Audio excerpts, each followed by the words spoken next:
And I tell you, what a very pleasant way again to welcome you to another edition of the closing document. Uh, Today is January 27. The time stands at exactly 14 minutes, coming at 8 o'clock in Liberia. Let me say welcome to the closing document. Today is a very special edition of the closing document. Wherein we're going to be talking about the Basketball Federation and that are also football. So let me say welcome to the closing argument. I will present to you on today uh, the state of affairs of Liberian soccer and also the Basketball Association. Coming up shortly, we'll get a panelist, we'll get a team from the diaspora. The team going to be on the closing argument. So let me say welcome. And our guest on tonight, we get Charles Worth, former Liberian basketball star, on tonight. And our next guest is going to be Benedict Niakun Wiset, former Liberian football star. We're going to be discussing topics for tonight. We're talking about the state of Liberian soccer and basketball, why Liberian soccer and basketball are such a low standard. And we're also talking about the how can we improve the standard of Liberian soccer and basketball. These are topics we're going to be engaging on tonight. So let me say welcome to Morning George. Welcome again to the special edition of Liberian football and basketball. Sorry that I'll start the show on today. I'm honored and privileged to start the show. Let me say welcome to Morning.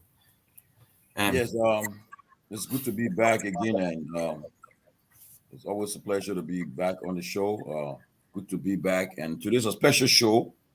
By Yeah. popular demand, a lot of people have been asking about Liberian soccer and basketball. People are concerned that we have taken most of our time to watch European soccer. And back in the days, remember when we were growing up, we had our teams, various teams like Barrow, IE, Batman, St. Joseph Warriors, Cedar, uh, Bajeneke, you name it.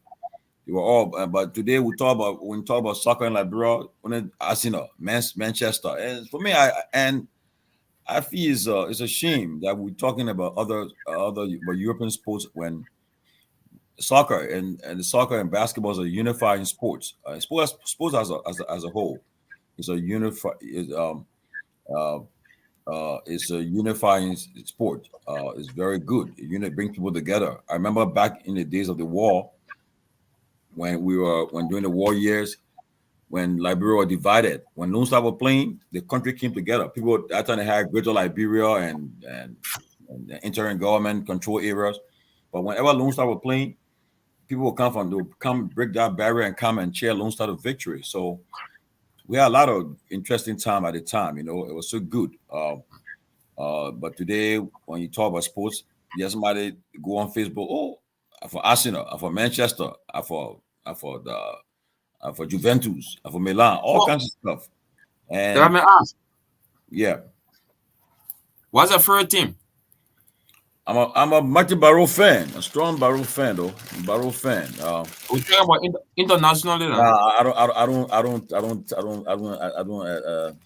don't adhere to that international stuff. I watch the game sometimes, but I want for us to focus on our local clubs. So And you love your own. I love my own. If Lone Star is playing or IE or Barrow playing, I will be interested about Manchester. I mean, and because of that, we have all brought this like a just attitude to our soccer, our football and soccer stuff. As a result, it's now a good thing for us. And uh, so we're not happy for that. So I believe that we should be focused on our national team, the Lone Star, and to improve our soccer. That's why tonight we have invited two great sports who have authority in the game.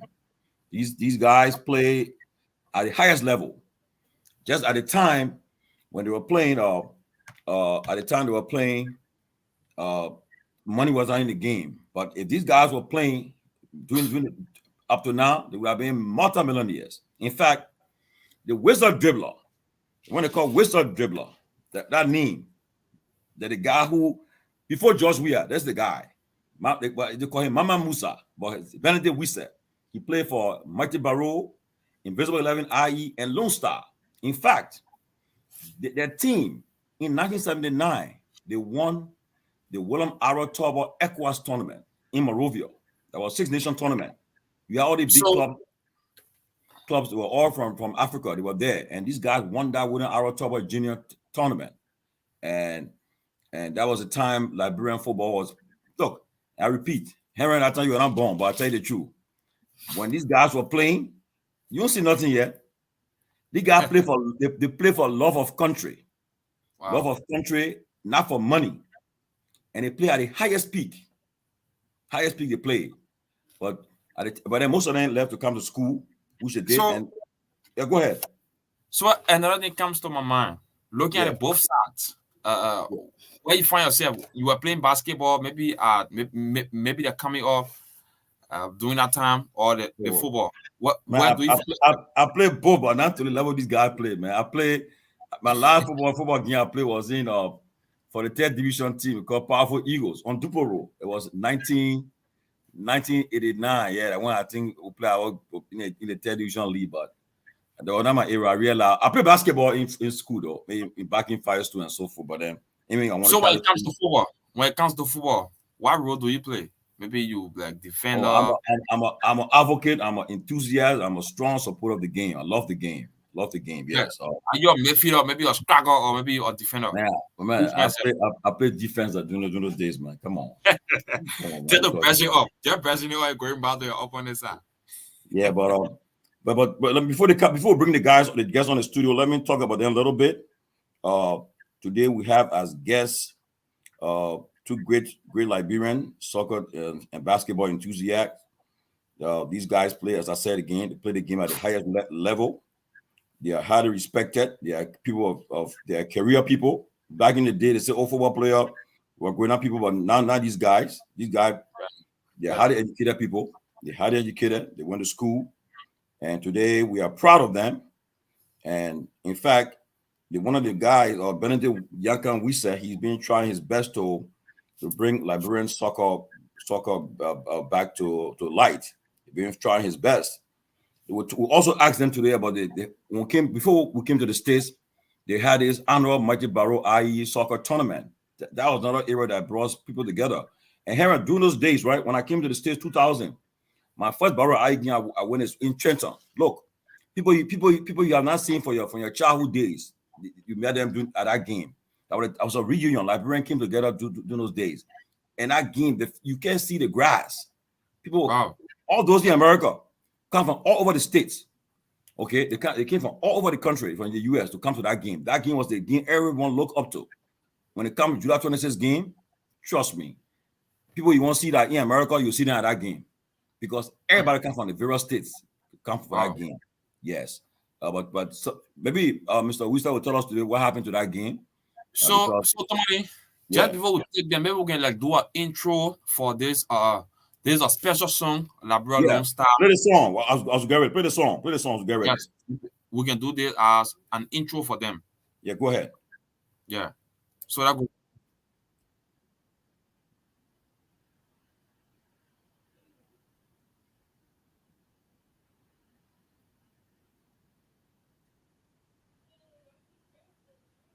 What happened to the song?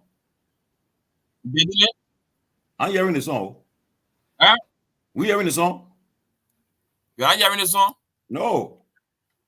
Okay. No, we hearing the song. I think you have been queuing Austin, brother. Oh. What's up, Henry?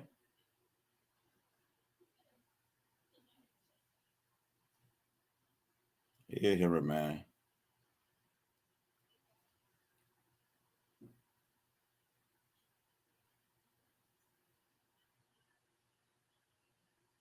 Oh. Henry, what's going on?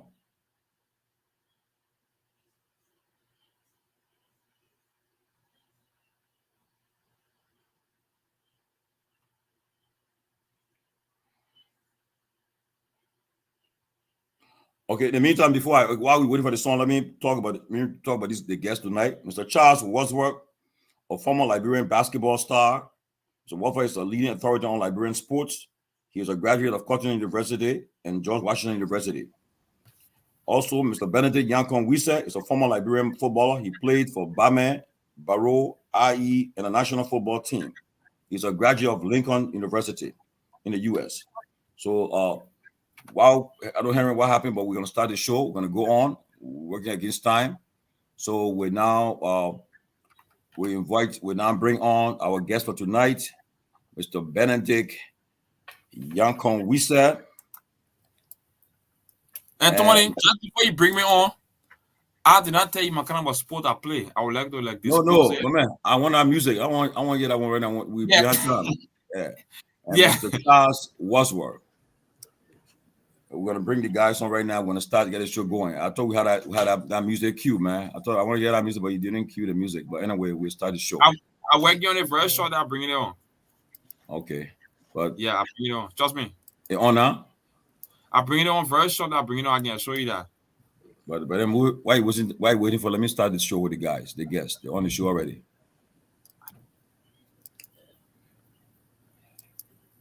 Okay. Come on, man. Henry, when you get out instead, you bring it. Let me bring my guests on, please. We get the show going. Okay, let the guests be on. As soon as I added that, I will tell you. Good evening, Mr. Wise and Mr. Wadsworth. I want to welcome you to the closing argument, and it's a privilege to have you gentlemen on this important platform. We are being broadcast. This show is live on Truth FM in Liberia and Hot FM, and also in several radio stations across the country, and it's being witnessed by people. In fact, I've also sent a link to the vice president of Liberia, who lost one of the guys who found our platform, the Honorable Jeremiah Kuhn. They're all watching. I should be watching the show tonight. And other football enthusiasts and Liberians are watching the show from all walks of life. I know that people are going to come on, but for the time, I want to welcome you guys to the closing argument. And Mr. Wise, I want to start with you to give you at least your opening comments, talk a little about yourself and about soccer and everything. And then after that, we'll bring Mr. Wadsworth. Thanks for the invitation. You sounding low. Okay. Wait, let me see.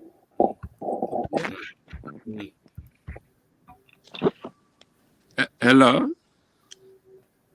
You hear me clearly now? Yeah, we got you now. We got you now, yeah.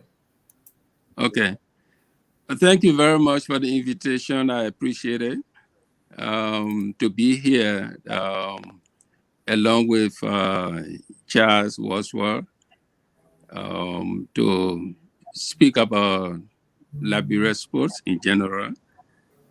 I play for the national team, as you stated. I graduated from Charlottesville, came to the States, graduated from Lincoln University. And I'm here in New York City, where I live in Brooklyn. And over the years, I have done some writing, articles, opinion pieces on sports and politics.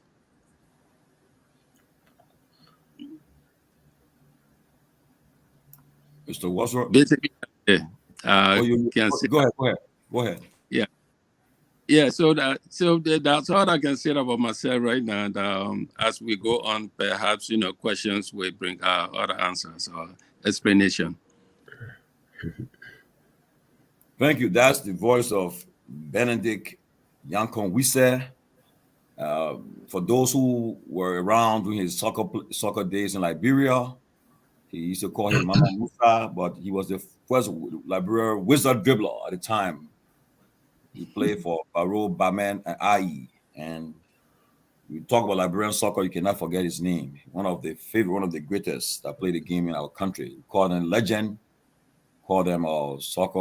If you had a Hall of Fame in Liberia, he'll be in the Hall of Fame of Liberian soccer. I want to thank him for his service to our country and his continuous support for the game and advocate for players who are today who are retired and some of them never had the opportunity to come to go overseas, and they are in Liberia today, struggling and going through a lot.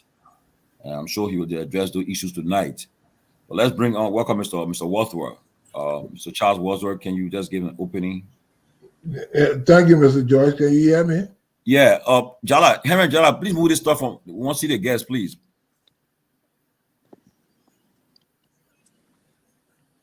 Henry, can you move this thing? We want to see the guests. Okay, thank you. Yeah. Thank you, Mr. George, for having me. And it's a great pleasure to be here on your program, especially with my esteemed and distinguished brother and philosophical ally, Mr. Benedict. So just a synopsis, a snapshot of myself. I went to high school at St. Patrick's High School and Ricks Institute, where I played 3 sports: basketball, soccer, and volleyball.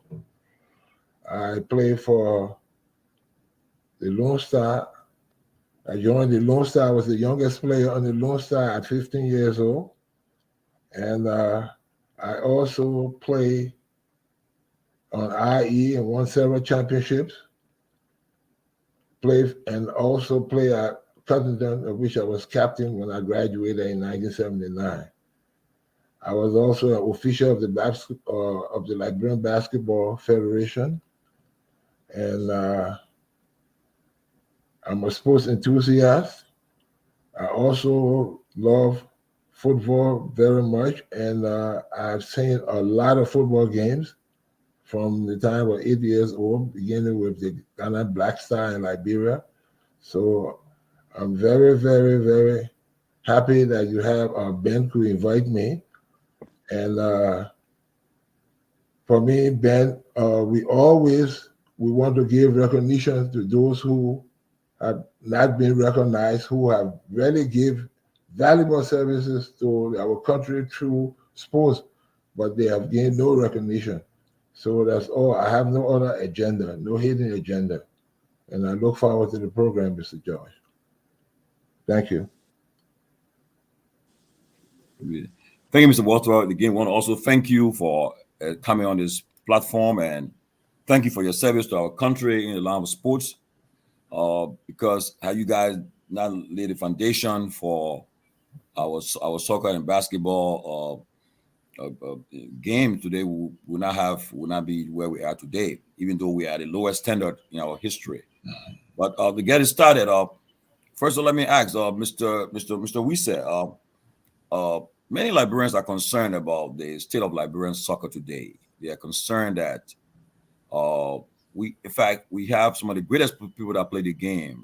We all know Liberia is the only country that have the only person have won the almost all the major awards in soccer. The world best soccer player, everything came from Liberia.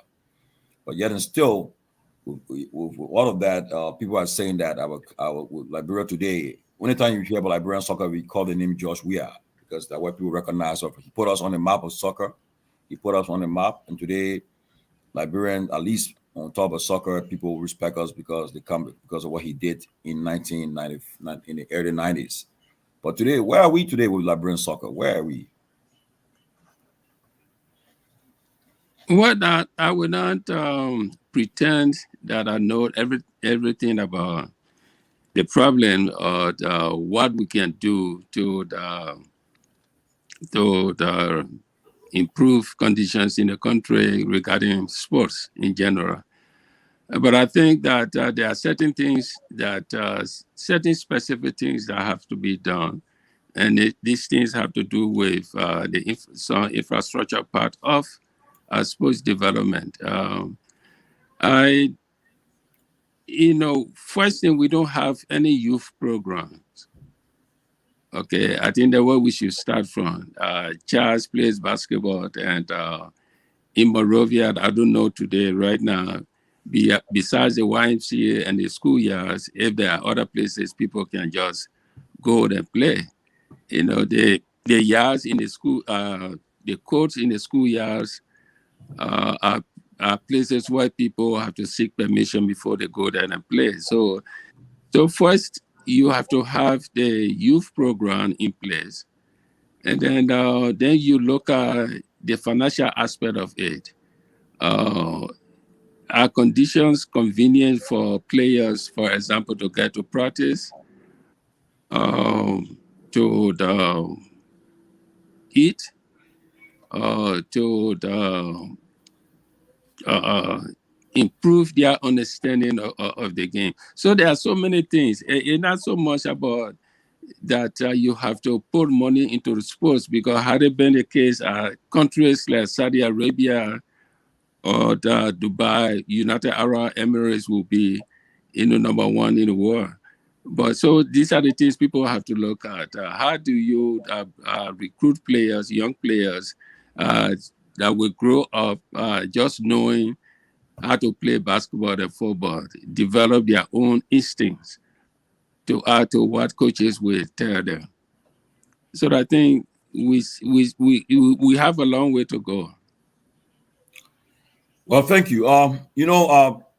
But one thing I would say that but during your days, okay, let's talk about the during your soccer days. I know you guys, as I said earlier, you guys didn't play for money. You got to play for love of game, love of country, and for the game. But first of all, let me just ask you, you guys were successful in 1979 to win. I think, am I right? Am I right about the year? Yeah, 79. Yes. First of all, what was the history behind that whole tournament, and how you guys got to that point before bringing Mr. Walter in? Tell us about that first, about that tournament, 1979 tournament. Okay, the 1979 tournament, actually, it was born out of one of the greatest diplomatic achievements of President Todwell. Guinea and Africa have been, and Senegal had been at each other's throat. Guinea accused Senegal and Africa because they were fans of trying to overthrow him. So the president, through diplomatic initiatives, was able to bring the three leaders together and managed to get them establish diplomatic relationships. Okay, so the Liberian Football Association saw that opening and decided to organize a tournament, which brought in Togo, Gambia, because at the time, Gambia served as a place where they had all the secret diplomatic meetings. Togo participated because France had close connections to Iyadiman, so they asked him to play the role there. So when they were successful, they decided to organize the tournament. So the tournament brought to Guinea, Africa, Gambia, Senegal, Togo, and Liberia. So first it started at the club level, and then it went up to the national team level. So that's how it came about. So at that time, we had a national team that on which people were actually recruited because of what their ability could afford them to contribute to the team. We didn't have the opportunities, as you said, to go abroad, anything like that.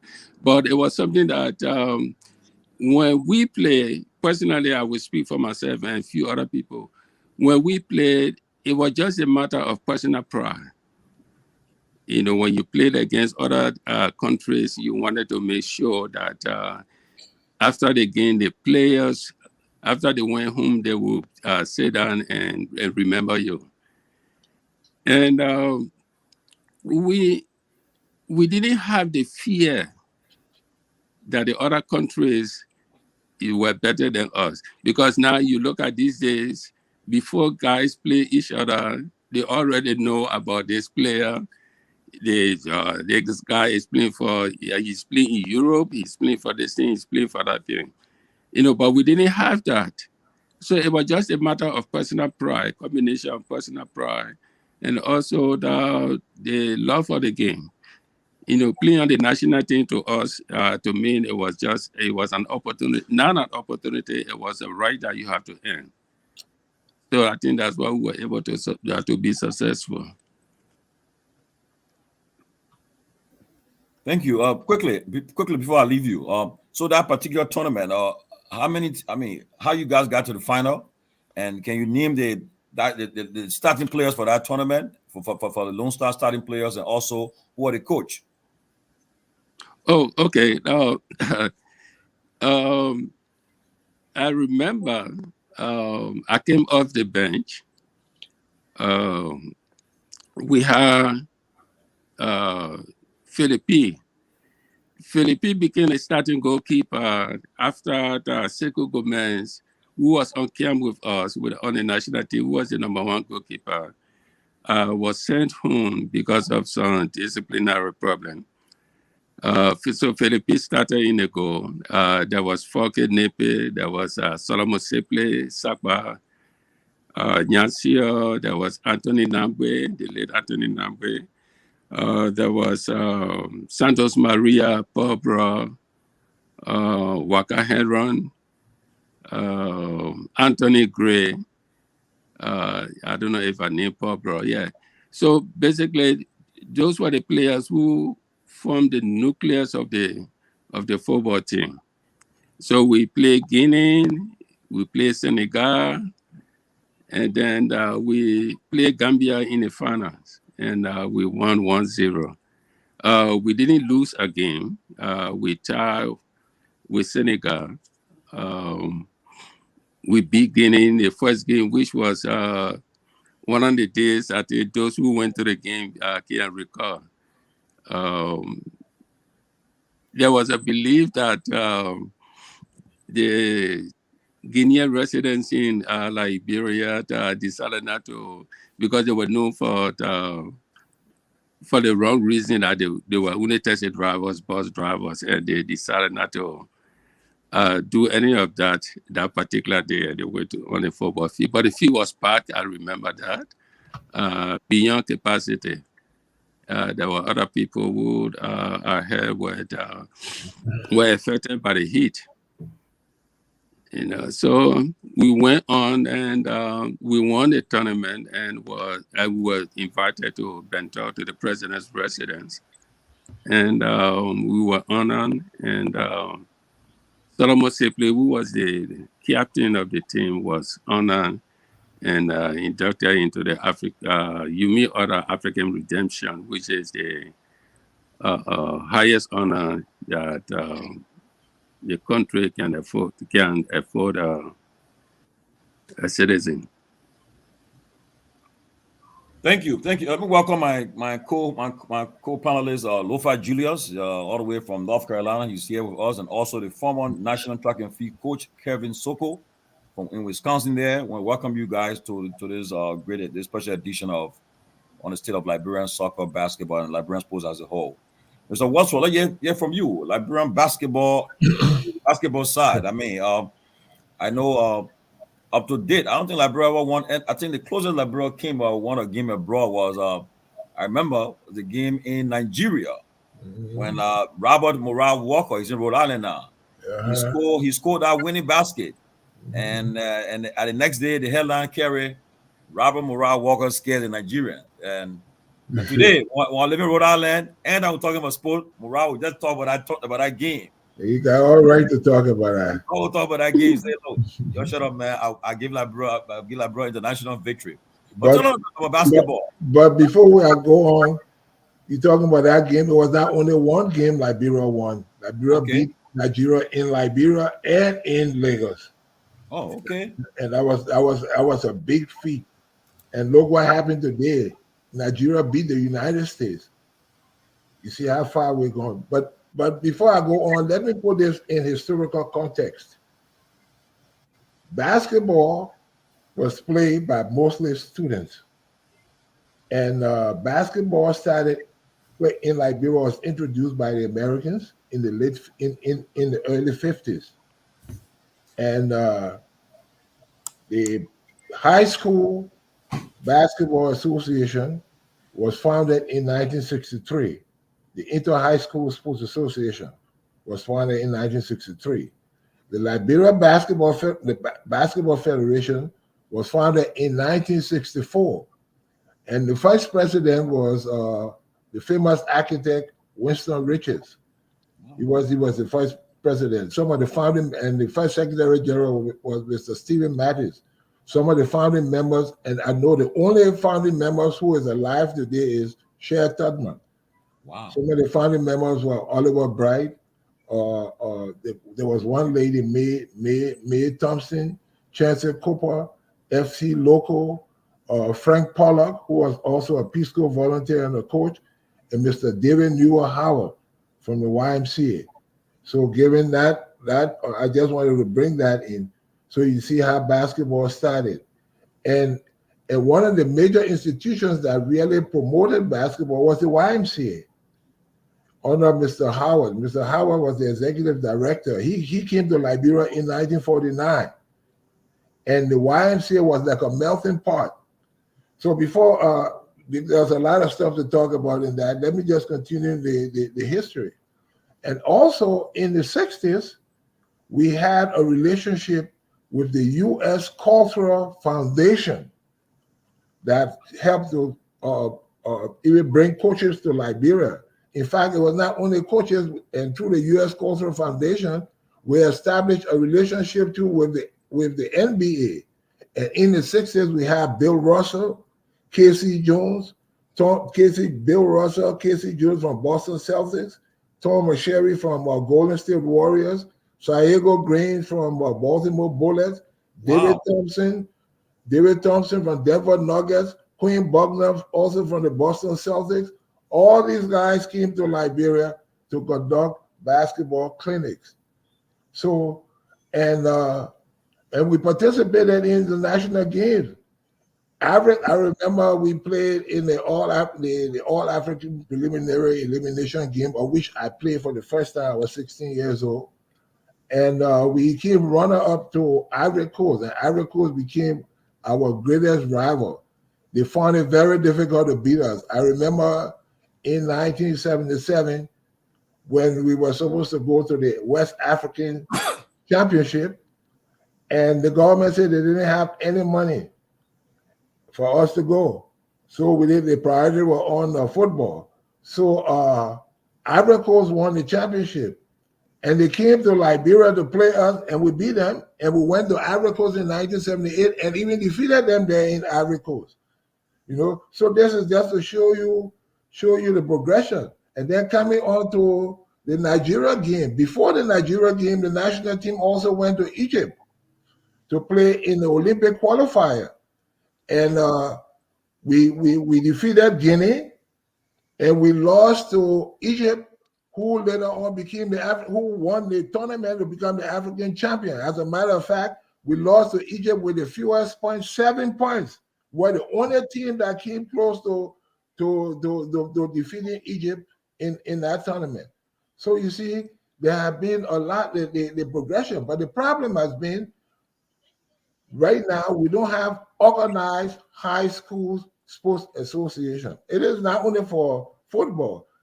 I'm happy we have the track coach because we can go into track too. We can go into Liberia participation into the Olympics, the 1956 Olympics in Melbourne, Australia. You know, we have always they had organized high school track meet. In fact, I have some photographs, and maybe I will try and share them. This was in 63, 64 on BWI, where they had a high school national track meet. I even have statistics on the different races from the high schools, where they had annual high school sports meets, track meets. You see, but nowadays we do not have any organized association. And you know, we take sports for granted. And Mr. George alluded to that at the beginning of the program, the uniting effect of sports. Sports teach a lot of lessons. You know, it teaches discipline, it teaches hard work, it teaches dedication, it teaches determination, you know, It teaches a lot. It teaches patriotism. It teaches nationalism. Because I know when Ben was talking about soccer, when I played on the national team, the other day I had one of my buddies who was visiting me, David Chia. He also played the national team. And we were talking about our experience on the national team.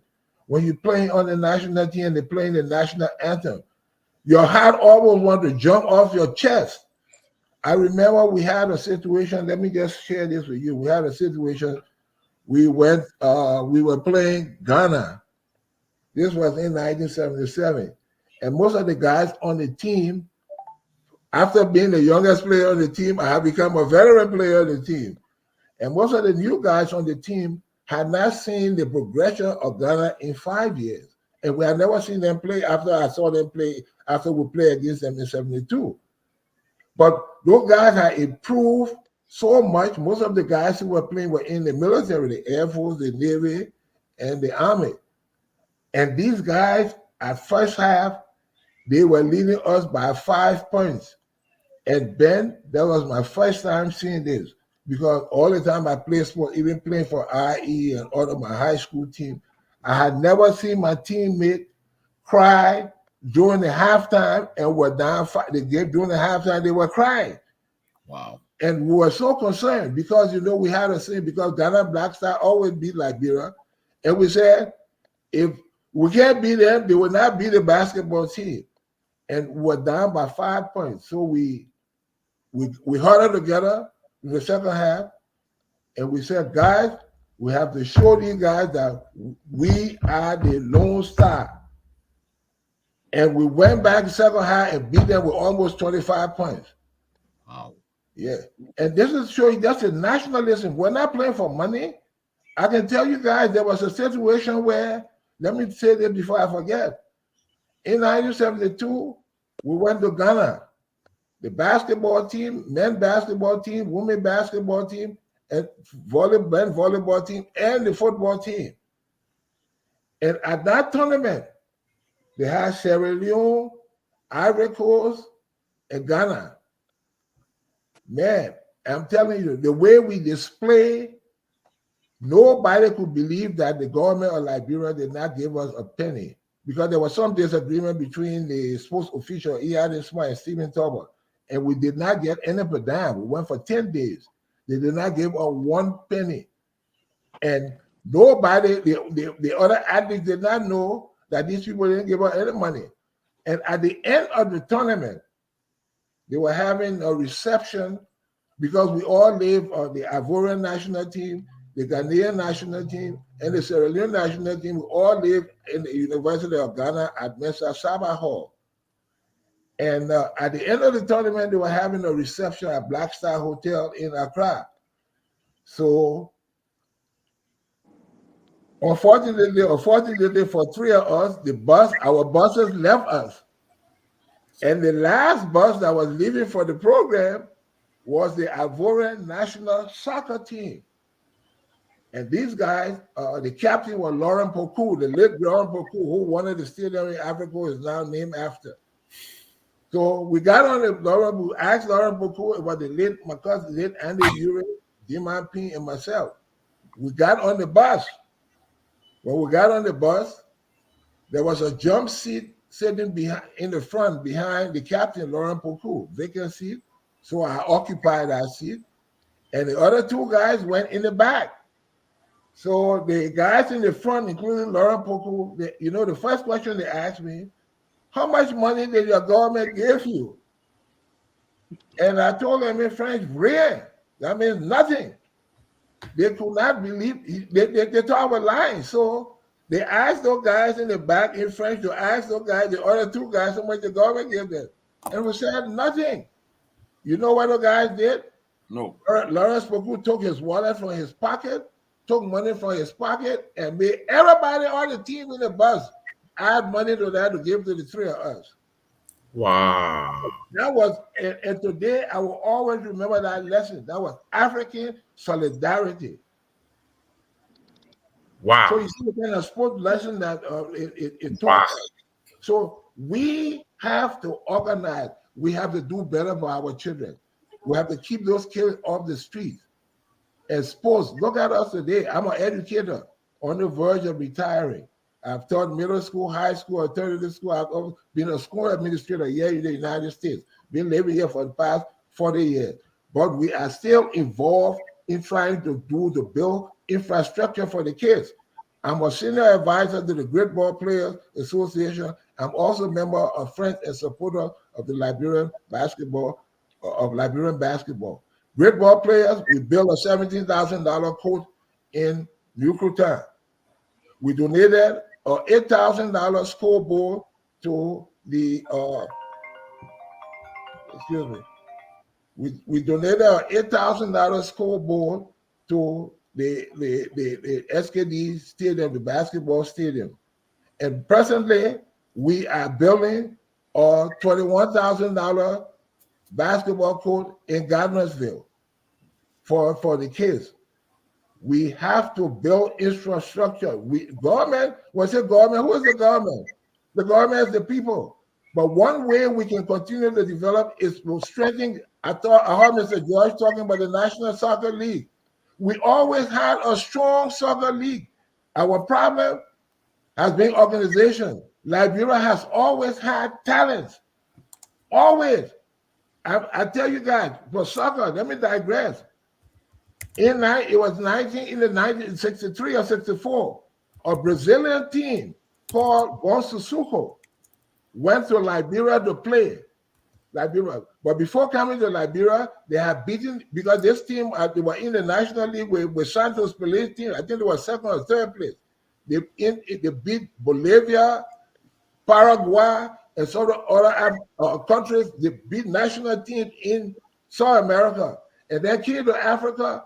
They beat Senegal, they beat Guinea, and then they came to Liberia. They played two teams. They played Lone Star and they played IE. They lost both sides.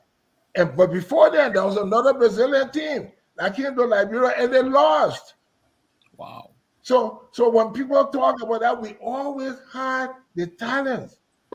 If we can sit down, and because sport has not always been politicized, people will say, oh, I don't know where the tribe this person came from, the other person came from.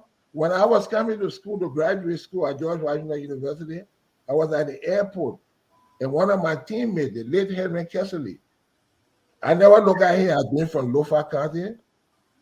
He came to me. He was at the airport. My mom was crying and stuff. He came to me and pulled me on the side. And he told me, he called me my nickname, or IE. He said, we are depending on you. You go to school, don't mess up.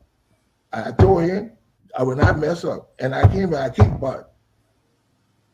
So you see, so it was not this. When there was a problem with our buddies, we didn't look at this person from Lofa, from Nimba. We look at as Liberians. And our white sports teachers.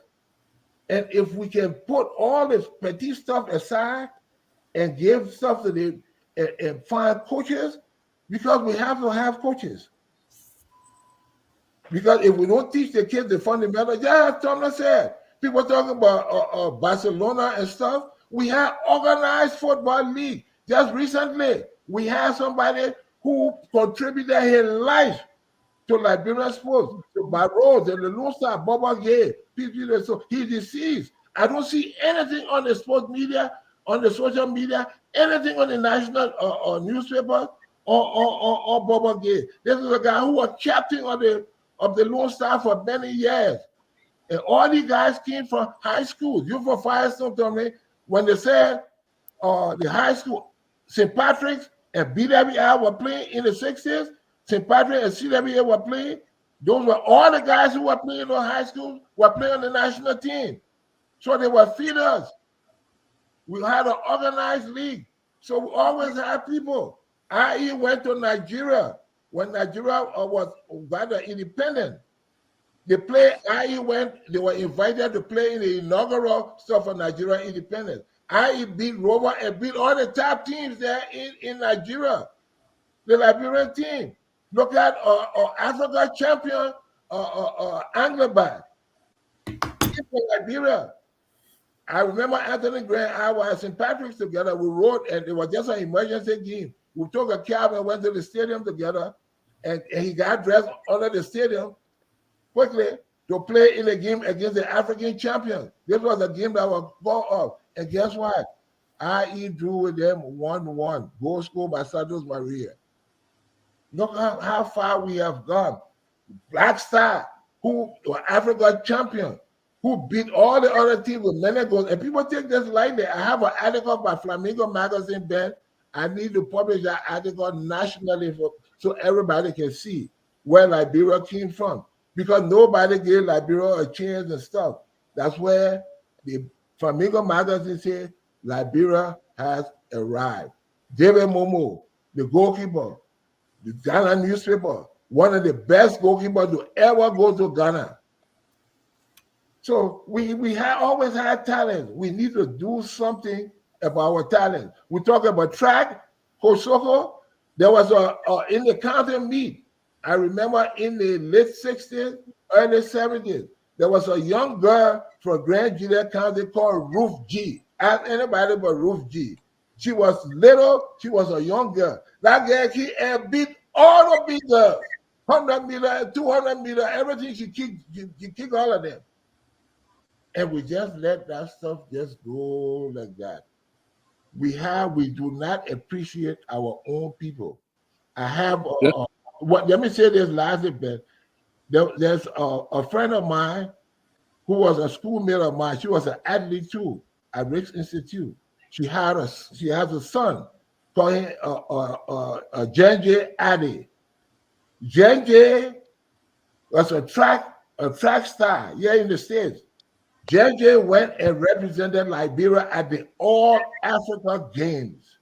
JJ won the hardest event, the decathlon. He won the gold medal for the whole Africa.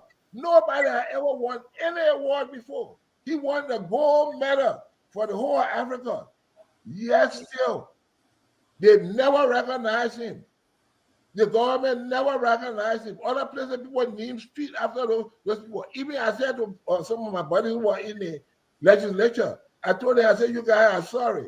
I said, you guys should have even declared an unbinding resolution in honor of this young man for the thing he did to put Liberia on the map to win a gold medal in the highest event. Coach Soko, you can talk about the decathlon and let the people know what the decathlon is and what it entails. I rest for now, Ben. Sorry. Wow. Look, guys, we have it's a rich history of sports, and I want to welcome Toyo Harris, another Liberian soccer great. He played basketball in Liberia too for Barrow, the great ball players. I want to as I say again, back in the days, these guys were playing for money. Toyo will be a multi-millionaire today because he will come for the NBA. Because I watched him play in Liberia. He was a great basketball star too. But again, welcome to have you on the show, and we'll just continue to have discussion. Yeah, go ahead, Lofa. Right. Yeah, I mean, great. Definitely great to Lofa, just a minute, please. I just wanted to add something to what Charles said about showing appreciation for our own players. Okay, Frank Beckenbauer just died. Okay, and Joshua issued a statement. Okay, of tribute to Frank Beckenbauer, but nothing was said about Bobo Gay from him. Wow.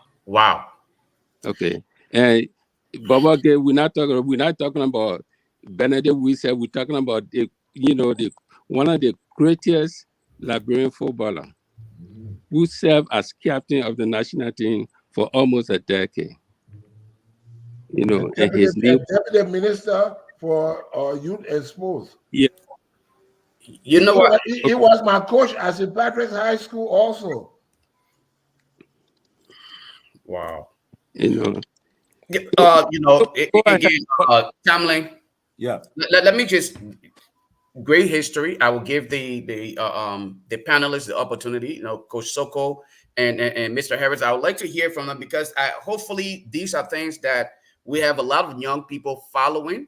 Hopefully they can learn from this history and we can make up from where we find ourselves today, because these are things that are missing greatly in our day-to-day activities in Liberia. And Mr. Woodworth rightfully said, sports is very important.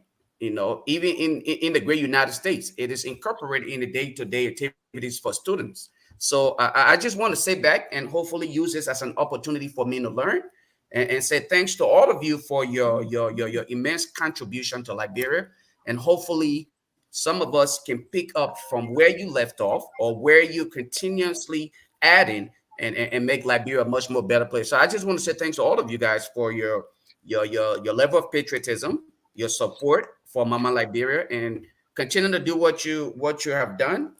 And hopefully we can use this platform to educate more Liberians on again sports. It is a vital part of a nation growth. Thank you. Thank you, Lofa. And again, let me say that we are live on True FM and Hard FM in Monrovia, and several radio stations across the country is carrying this program live. And a lot of people watching the show, about 2,000 people watching this show live. And it was because people are really, like Lofa said earlier just now, a lot of young people, when you guys were playing, they weren't born, man. Like Mr. Walsall just gives history. He talked about sports and what Liberia Ben. I'm learning today because I know we're talking about Dave Momo. We heard about it, but he went to UK and Germany. We asked all these questions today. But tell you what, welcome, and Mr. Kevin Soko. Mr. Soko is the former national track and field coach of Liberia, and like Mr. Walsh was talking about track and field. So Mr. Soko will give us some perspective about that area. But again, let's have fun. Let us discuss about soccer, basketball, and all sports. There are Liberian people are listening across the nation. And it's the best time to talk about it on a Saturday, and people are watching from their homes and other areas they are present in. So let's talk about it. So Toiwa, Mr. Sogo, you want to chime in, talk about some intro, then we'll go to Toiwa, and then we'll move on back to Mr. Wisa. Okay. Can you hear me? Loud and clear. Yeah, you're loud and clear. Yeah. It's a pleasure to be on your show today. I'm very, very happy to be with you guys. And before I delve into what I want to say, I want to pay tribute to Mr. Baba Gay, who was the captain of the Lone Star team way back in the days. My two uncles played for the Lone Star soccer team, the very first Lone Star soccer team, Sam Masekwe and Abu Kamara. Oh, great player.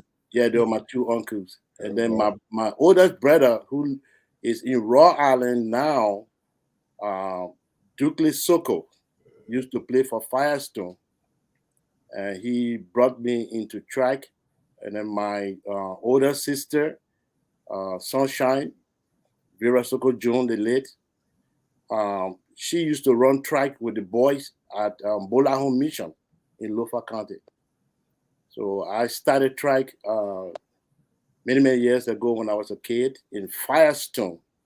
And my colleague, who was in the 5th grade, and I was in the grade 1 or grade 2, somewhere there, Daniel Gao. If anybody can remember that name, shout out to him.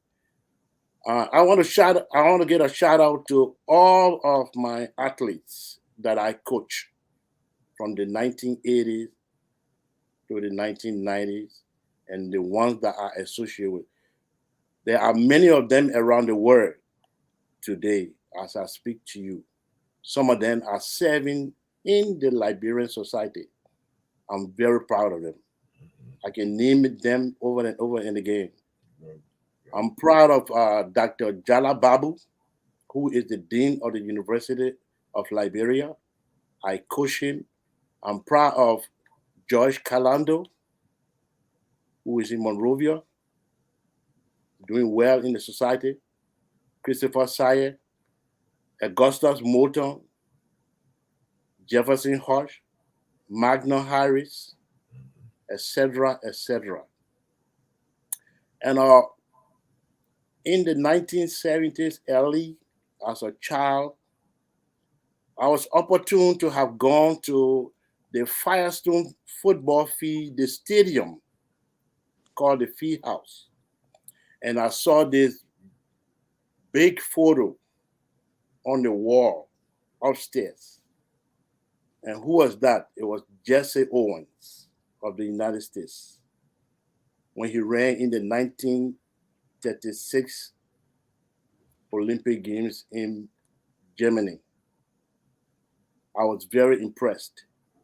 I think I'll send that photo to Julius if you can put it up for the public to see. That photo enthused me a lot to get involved into track. Fast forward, I went to BWI, where I was opportune to have gathered some friends to restart the BWI track team in the 80s. It was 1979 specifically. I told the guys, I said, look, you know what? My oldest brother ran track on this pavement here, Duke Soko. And I want for us to rejuvenate this noble event. And it was agreed upon. We went to the principal, F. Amadou, peace be to his soul. We approached him about it. He agreed, he bought a uniform and started to support the team. The coup took place 1980, and President William Awatoba was assassinated. But we didn't stop there, like Mr. Wadsworth has said. Mr. Wadsworth, this is my journal that I wrote as a coach of the Madison Technical College here. Please write yours. It will serve a lot.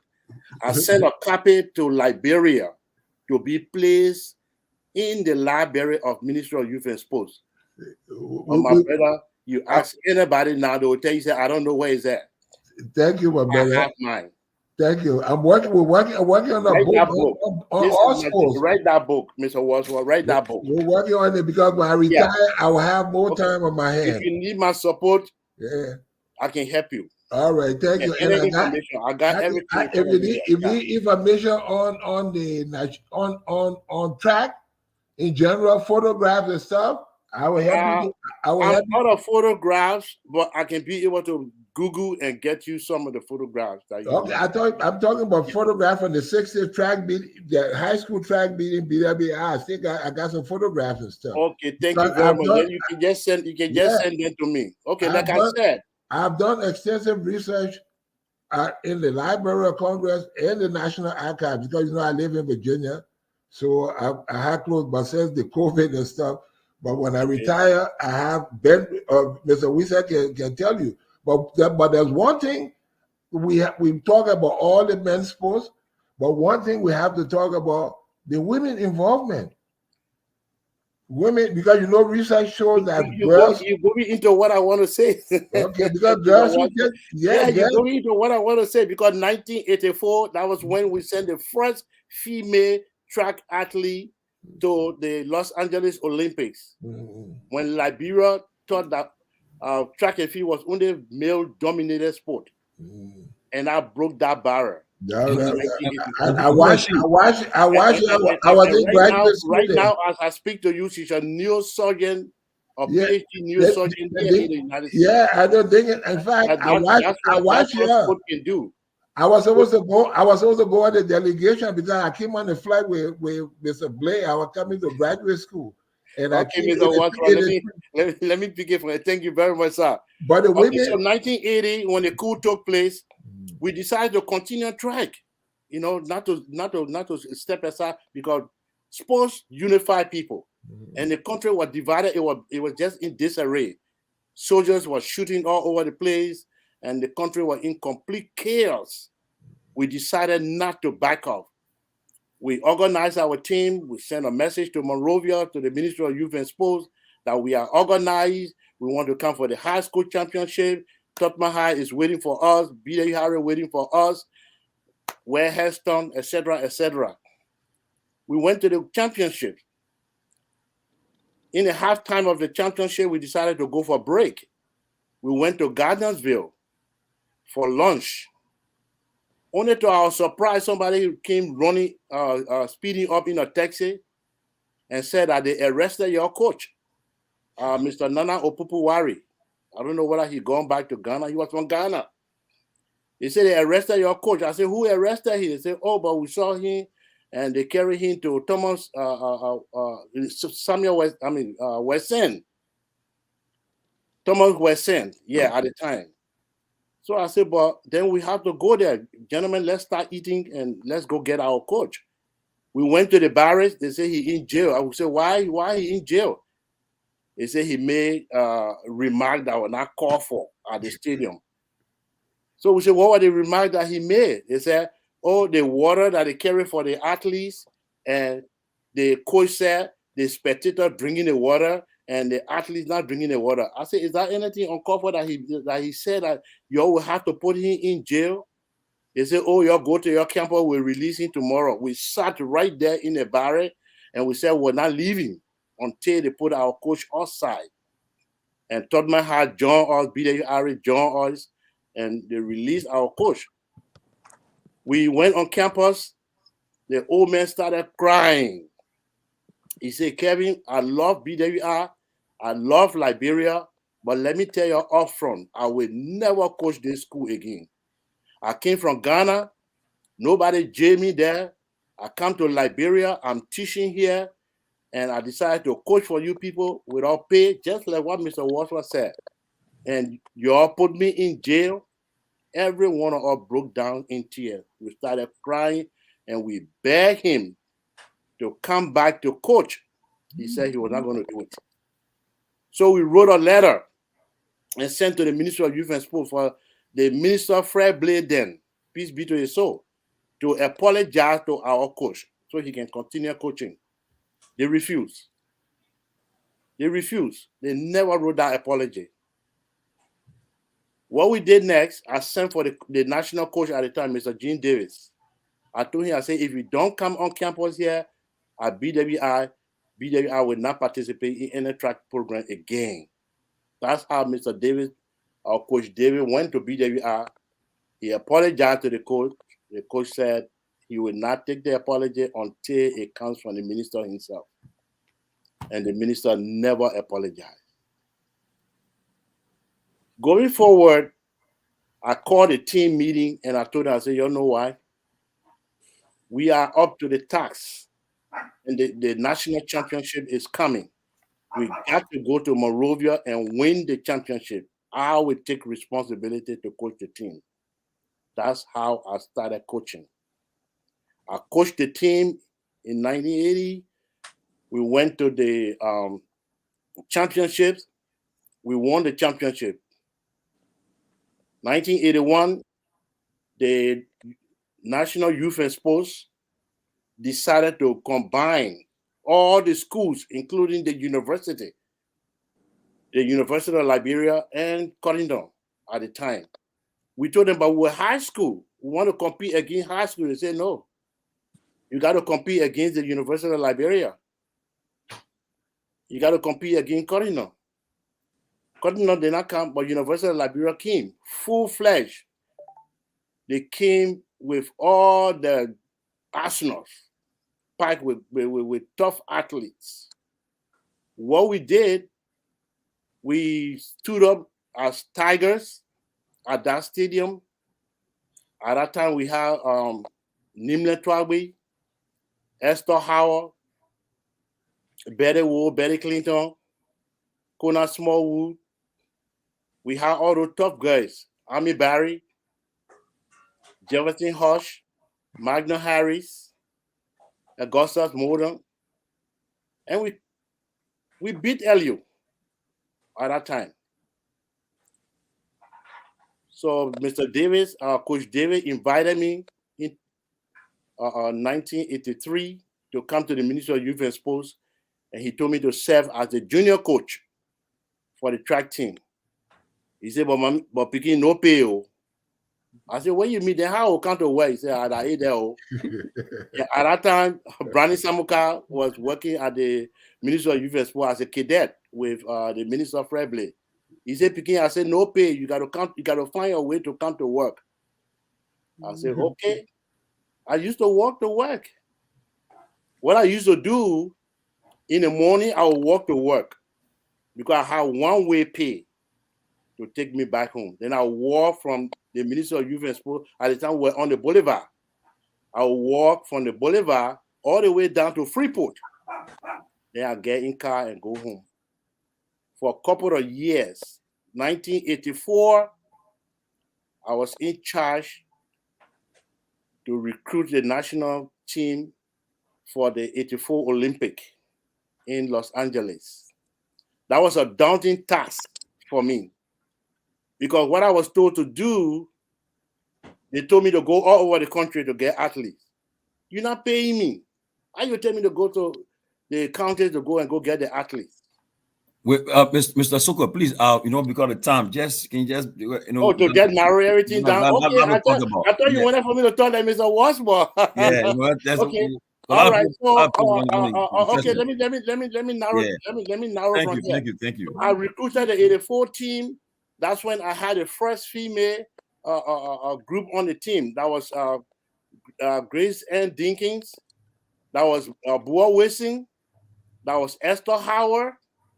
Those three girls were on the team, but two were dropped. Bua Wissing and Esther Howard were dropped. Only Grace Ann Dinkins made that team. And 1988, I had a second female, Mevina Wula, that represented Liberia in Seoul Olympics. And that's how the women started to move up the ladder on our team. And I'm very, very glad that today you have 2, 3 women, 4, 5 boys on the team. My hope is that the Ministry of Youth and Sports, the new minister that was appointed, will look into other sports, including track and field, because track and field is an educational discipline. Track and field can help to move the children from the street. It can educate them. It helps to discipline them. So if the Ministry of Youth and Sports can invest into track and field, basketball, football, boxing, tennis, it will be good for our country. It will help to move the kids from the street because Liberia have had great tennis player, the Smoker, John Smoker from Firestone, and Nathaniel Jeffrey from Firestone, Dr. Togba Natipote. At the time, he used to be called Dr. Roberts. Yeah. He was one of the best tennis players in Africa. So we have had great players. And today, we are almost there in track and field. We have this young talent called Joseph Fambule, who is one of the world's best athletes now, as I speak to you. And he will be competing in the summer game in Paris, France. And I'm hopeful that Liberia will get her first medal, either a bronze, silver, or a gold.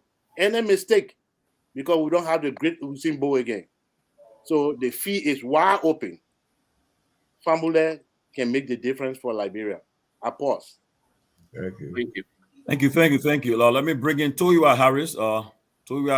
Before that, let me just pause to welcome Timus W. Gay. He's the son of the late Baba Gay, and Mr. Gay would like to talk a few words about his father and so forth. We want to say again our condolences to you and your family, Dr. Gay. And before you came in, Mr. Wisa and Mr. Walter talk about you, about your father, and Mr. Soko, and we're happy to at least you can come in to just say a few words about your father. Welcome, Mr. Gay. Thank you. Let me say Happy New Year to everybody since the year just beginning. And also thank you, Tomalin, for allowing me to share on your platform. It's a tough time for our family, but again, in all, we always must expect the unexpected. I'm actually I'm fine with my phone, my earpiece on, as a community leader. I'm attending a funeral of one of our members for the Illinois community. And just to let you know, the oldest Liberian association in America is the Illinois Association, founded in 1951. Registered, so we do our duties for the community in as much as we also are grieving. But yeah, thank you, Tomalin. My dad passed 2 weeks ago, exactly this Saturday. I received the eerie call of his passing. We actually should have been in Liberia on the 18th, but things did not pan out after he went for a brief procedure that it turned out to be a call the next morning that would tell me on the 12th that he would be dead. So we were going to just take him home. We lost my mother about 8 months ago. So we wanted to just go and grieve as family. And he and I had worked hard to build a sports college. And as his sports college, he has a degree in sports. I also am a FIFA registered agent and a professional sports agent in the US, a license. So I took that ever since almost about 20 years. Let's build a sports college. So we got the land, almost about 20 acres, thing to go to my sister, right around Orange Grove and Charlesville. We have enough land there that was supposed to build this wonderful college. So I said, Pop, let's go break the ground. We got to honor your friend Wannibuto, all those who played the great sport, including the first African born on African soil, or Eusebio. Let's honor their legacy here in Liberia. Since you also helped to raise a wonderful player who became the world best, Mr. President George Weah. Let's do something for our country. It didn't happen. So Papa passed away, and it's been a tough one for us, but we want to honor his legacy, and I want to really, really appreciate you for giving us this little time to share about him and him, to let us know who he was as a man, as a son, as a captain, as a mentor, and a civil servant in the Liberian government. So thank you very much. Thank you. Again, Condolences, Adimas. Nephew? My condolences, Artemis. Thank you very much. Yeah. I'll give you a call. Condolence. I'm just finding it, bro. Yeah, Adimas. Yeah. Charles Wadsworth. My condolences, nephew. Oh, thank you, big Yeah, brother. Yeah, yeah. thank you. I'm so sorry, man. I'm so sorry. We're with you guys. Our prayers are with you and the family. Thank you. Thank you. and that's the Dr. Atimas Gay, the son of the late Baba Gay, former, as Mr. Wiese said earlier, former national team captain. I think he also coached the team too, and former deputy minister of youth and sports. Again, our condolences to his family, and I want to pray that you'll be consoled during these difficult times of your lives. Again, thank you, at least, for sharing a little moment with your father. Yeah, So- definitely. Artemis, So, welcome, Chairman Sanvee. To you, Harris, let's join the conversation. Yeah, well, Happy New Year to everybody. You know, traditionally, they say when January is still around, it's still a new year. So, Happy New Year to everybody. It's a pleasure to be back on what I call my platform. And this platform is, I feel part of it. And I always support it and like the direction is moving. So, it's a pleasure. I see some familiar faces and some not so familiar on the panel today. My mentor, one of my mentors in love is Cuckoo Charles Wadsworth. Mama Point, I held his bag. I was on his bag going into YMCA, watching games free and learning about life. And not only basketball, about being a man, being a family man, being educated, and how to be a community-centered person. I see Mama Musa, but I mean, Benedict is he's not much older than me, but he's still my big brother. So we were playing sports around the same time. When he had to speak, I was on the verge of hitting mine. So you know, I was on the bench when Barrow was winning. You know, so the IE boys here. The only reason I didn't wear a Barrow hat is because my Knicks are playing today. So I just want you to know that. All right, there. But and that's a tribute to our captain, probably. You know, that's a tribute to the Barrow captain. You see, Barrow is bereaved as a family, and Liberia is bereaved more. And of course, Dr. Artemas and his siblings are the direct people associated with the great Liberian. But as a member of the mighty Barrow, he was our flag barrier. He set the trend and the example for us young athletes. So, to his glory, on behalf of all the mighty Barrow fans, including me, even though I was a player, I was also a fan. Have my sympathy, Dr. Octavius, and I hope that he gets the cool going he deserves. Now, let me move on to why I wanted to be here. And when I saw the flyer, I saw Benedict and Kuku. Well, I will call them personal names because they personal to me. And I saw them on the flyer, and I was like, "But Timothy, why you didn't bring me?" And Timothy was like, "But T, come on, come back on and be a panelist." So technically, I'm a panelist, and I want to see that under my name, Chairman Ben. So I'm not a guest. Your people, the man, you know. Because this is our platform. But and the topic that was brought up, what is the state of our sports today?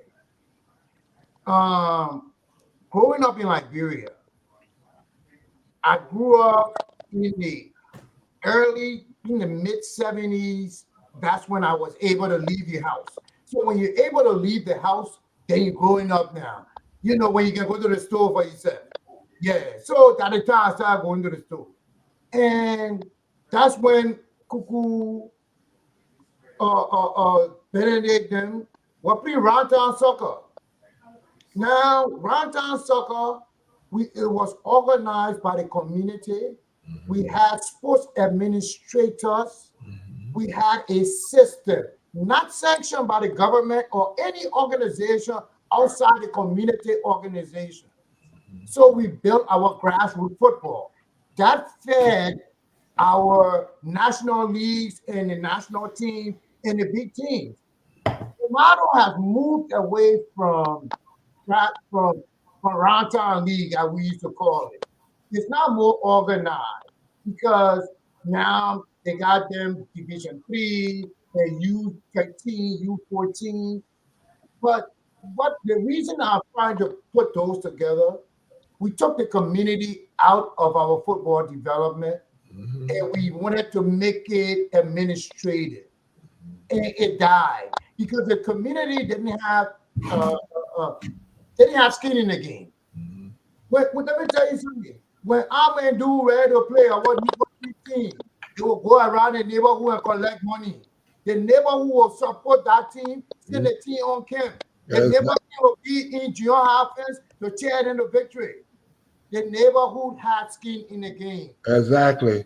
And that's what's killing now. So when we go to the first division, Sierra Leone has similar problems. Sierra Leone had to change the scheduling of their games, of their first division games, against when the Premier Leagues were showing because they had no attendance. We can see now in the African Cup of Nations, this is affecting Africa.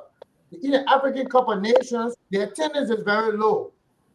The attendance is very low because most of the people are not used to going to games again. They're used to watching it on TV, or because of the economy and poverty. And so they can't afford to go to those games. But so what I'm saying is, But tell you why. yes. Yeah, they're talking about broadcasting. In the old days, most of the games, the high school game, the basketball game, the football game, they were all on the radio. Yeah, but I understand that. But Kuku, the correlation I'm making is that there's a No, drop. I agree with you. I'm just Yeah. interjecting that. There's a drop in attendance of I'll be specifically soccer, football in Liberia, a drop in attendance, a drastic drop in attendance. And that, like, I mean, when Barrow I were playing, y'all had to fight for TJ. You know what I'm saying? When big game, when Amen were playing so Amen were playing so what though?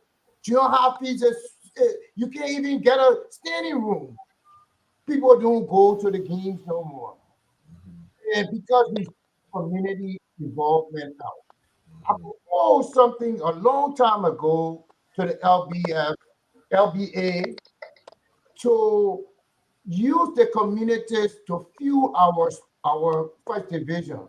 Make every single first division team have a county that they represent, and they are a county team. When you go look at the English, you see Manchester. When you come here, you see New York Knicks, you see Boston Celtics. We need to give the counties, and each county has a team in the first division. They will support that team, and they will have a feeder system that comes out of the district league. The district league will be their youth program, and the district league players will evolve to be the members of that senior team. I thought it was a great idea because I saw that model work everywhere else but Liberia. We do not have look. Barrow and I were the two biggest teams. The only team that really had community involvement was Bame. And I was the oldest team. Well, Bame, they have community involvement. Tomalin is a Barrow man. I've seen Tomalin advocating Barrow must remain Basel, and leverage Doris Williams Stadium as their home field. And when they got foreign match, they must come to Doris Williams. Mama, Benedict, you've been to Ashanti region to play Kotoko. You didn't play there in Accra. That's correct. So we never diversified. And I think when we talk about the state, and that's what the topic that drew me here, the state of affairs of our sports in Liberia, we have not diversified out of Monrovia. We need to get out of Monrovia. And look at the county meet. If you look at the top teams in the county meet, 5 of the top players are coming from Monrovia. You understand what I'm saying? We didn't build a system where you will have the district, all the district in the county will play. The all-star team for that district will represent that district in the county. Tell you why. In the county meet. Tell you why. Check this out. In 1962, St. Patrick's went to play in Kepamas. They went to play Fatima, all the schools in Kepamas. You know how they got there? By boat. That time they were the road, no road, the road network where they had to ride boat to go there. And going there, I thought they built relationship. Even though they beat everybody there, but those relationships that they built among some of the players became lasting relationship. Those guys came from Kepamas and came to Monrovia, they became friendly with these guys when they served in government together. You know? And one of the things I'm talking about the women's sport. Look at we do not have a female national basketball team. In 1963 we did, 64 we did, 65 we did. I want to throw a monkey wrench here. I see that kickball is a national sport, a part of the county. Kickball is not played out of Liberia. Kickball is normally played. I don't know if it's a national competition or even a regional competition that kickball is a part of. But you know how kickball got to Liberia? But we have moved the track and field from the county meet. Basketball barely made the county meet the last time, but kickball was part of the county meet. So what's the focus here? What's the focus here on developing? We want to develop international minds, not local content. We need international minds to compete with their peers outside Liberia. If we shut that down and only the sport that is only, I don't, maybe I stand corrected. Does anybody know any regional or international kickball competition? Joey, can I jump in there? Yes, please. Go ahead. Okay, thank you, my brother.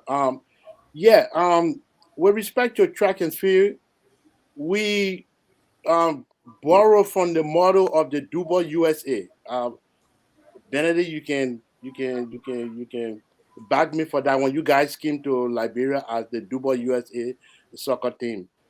So after that, we decided to globalize our track team. We started to move to the United States.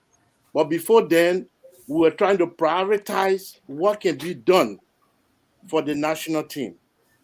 The players were not being paid. They were not being given incentive, let's say that. And a lot of things were lacking that the players didn't have. They laid discrimination thing I'm talking about. The women were not prioritized as well. So what we did was to appeal to the president at the time, Samuel K. Doe. We went to him. I personally passed through somebody at the executive mansion to appeal to him that, hey, the football team is being paid.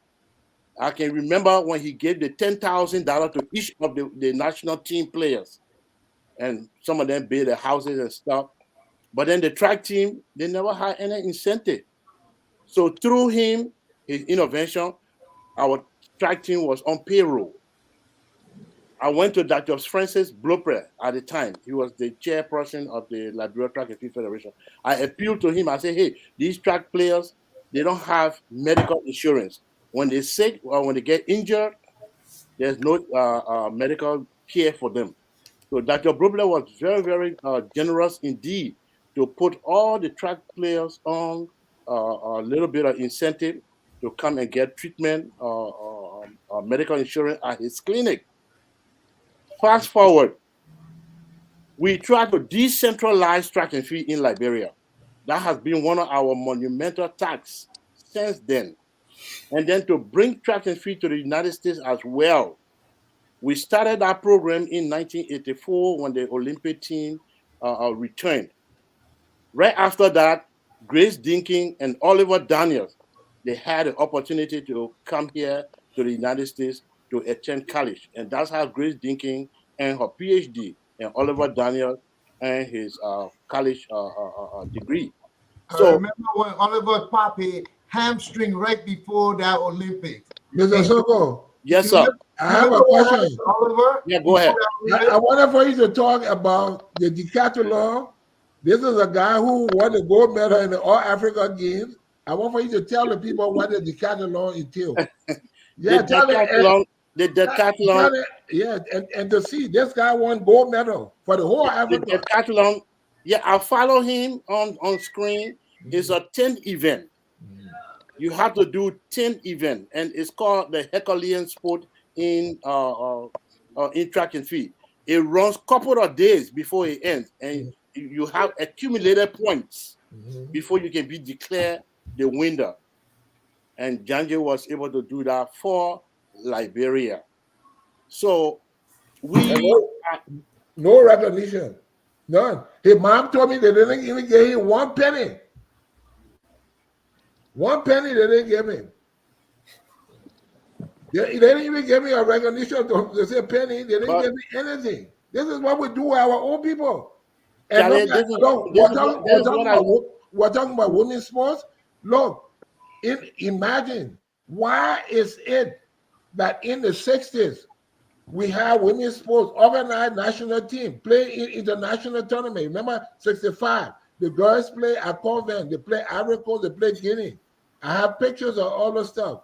And then in 65 and 67, the first women team to travel outside of Liberia was the Cardinal Women Volleyball team to the West African University game. And they won.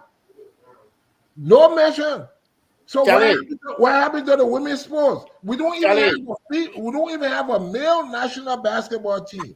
Wait, let me Tomalin, can I land? Okay, go ahead, we'll land. Yeah, we all went through that. Can you imagine at the heat of the war, the Civil War, in 1996, we decided to go to the Olympics in Atlanta to represent our country. There was no food, there was no transportation, there was nothing in Monrovia. Guns were firing everywhere. It was Charles Taylor versus Roosevelt Johnson at the time. And we used to walk to go to the Anthony Tubman Stadium. I had to search the whole of Monrovia. I went as far as the Nigeria Embassy, walked from Looking Town to Nigeria Embassy to find the Secretary General of the Olympic Committee, Mr. Marcel Biden, at the time. When I found him, I told him, I said, we want to go to the Olympic. He said, war fighting, you can't go to the Olympic. I said, no, sports stop war. War doesn't start sport. He said, okay, I will give you the number to call. He gave me the number. I walked from the Nigeria Embassy all the way to Looking Town on the Coast Guard base where the ECMO were. My last $70 US I had in my pocket. That what I paid the ECMO to make that one call to God Switzerland. bless you. God bless you. Yeah. So go, brother. I So made the go. call. Uh-huh. In fact, when I got to the main entrance, the ECMO put a gun to my neck. What you can't do here, you rebel. You know, they call rebel. Yeah. What you can't do here, you rebel. I said, I'm not rebel. If I rebel, I will not come to the main gate. I will jump over the fence. So go. So go. Yes, sir. So go. God bless you, because it takes people like you, because all of us have to make sacrifice for our country, and I'm so happy we're happy. You know, Thank you, sir. you remember the Olympics in Spain? The one Yes. in Spain that we had no athlete and the war was blazing? Yes. One of my friends who played the national basketball team, his sister, Dr. Johnson's daughter, that girl paid her own way to Spain and went to the Olympic Committee, got it, and carried the Liberian flag. So Liberia was beating the Olympics. Blessed to her. Yes. So, as I said, Mr. Wadsworth, the ECMO, they wanted to shoot me. I said, but if you want to kill me, you can kill me. My country comes first. I want to ask your indulgence to please allow me to make them one call. They said I should pay $70 US to make that 1 minute call. I took my full money and gave it to the ECMO. And they allowed me to make that one call, and the lady picked up the phone in Lausanne, Switzerland. She said, what can I do for you? I said, this is the Olympic team coach, Mr. Coach Kevin Soko. We want to go to the Olympic, but no flight coming to Monrovia. No flight coming to Monrovia, and the athletes are stranded. She said, okay, what can I do for you? I said, can you give her a referral? She said, okay, I will refer you to French Ivory Coast. I said, no, we don't speak French. We speak English. Can you refer her to British Sierra Leone? She said, okay, I will refer you to British Sierra Leone, but you got to get there by yourself to get your visa. That I accepted. I called a meeting. All the athletes came at the Anthony Tubman Stadium. I told them, I said, hey, we're going to the Olympic. The reason why we are going to the Olympic, war is fighting. The whole world have forgotten about Liberia. And we are going to this Atlanta Olympic to put the Liberian flag up. So on the march we go. No food, no money, let's go. And y'all meet me in Sierra Leone, in Freetown. Almost 50 athletes gathered in Freetown. We're in Freetown, no food to eat, no money. We're just there, like the children of Israel. We're just there. But as God will have it, one of the athletes that I sent to the Los Angeles Olympic in 1984, Hassan Tor, he was there in Freetown. He heard about us on the radio, and he found us at the hotel. He said, Coach, I've been looking for y'all. I said, yeah, we are, Hassan. He said, okay, I have something for y'all. He took, I think, about 11,000 Leon and gave it to me. So I called the athlete. I said, you know why? Liberia comes first. This money, we're not going to eat it. The chairman said, Mr. Koisoko, if you don't give us that money, we'll deal with you here. I said, you know why? The Sierra Leoneans are barring us from going upstairs to meet the visa counselor. And this weekend, the embassy will be closing. And the visa counselor is leaving the country. So if we don't do something, it will be no more Olympic for us. So let's do something. I will take this money. The security at that gate, at the embassy that's stopping us, I will give this money to every one of them, and I will get us there. I told them, I said, your march behind me. We will sing the song, We Shall Overcome. The song that we sang 1979 to beat Benedict Wieser School Charlotte Tower on our final day. BWI Tiger. You remember that game? I was playing. Okay, let me see. I played number 3. So, this is very interesting, Tomalin. You give me a chance. Let me talk. Let me finish. Okay. I told the children, I said, you walk behind me. And if you are in Monrovia, your own Hassan Kiawu, who is in Monrovia now, he was on that team as well. The athletes began to walk behind me. We started walking, singing, We Shall Overcome. The Sierra Leoneans wanted to beat us. They said, we are rebel. And think. I said, you don't touch these children. You don't touch these athletes. If you want to do anything, you do it to me. If you want to kill me here in the street of Freetown, you kill me. I brought the children in here, and we are going to that embassy to go get our visa.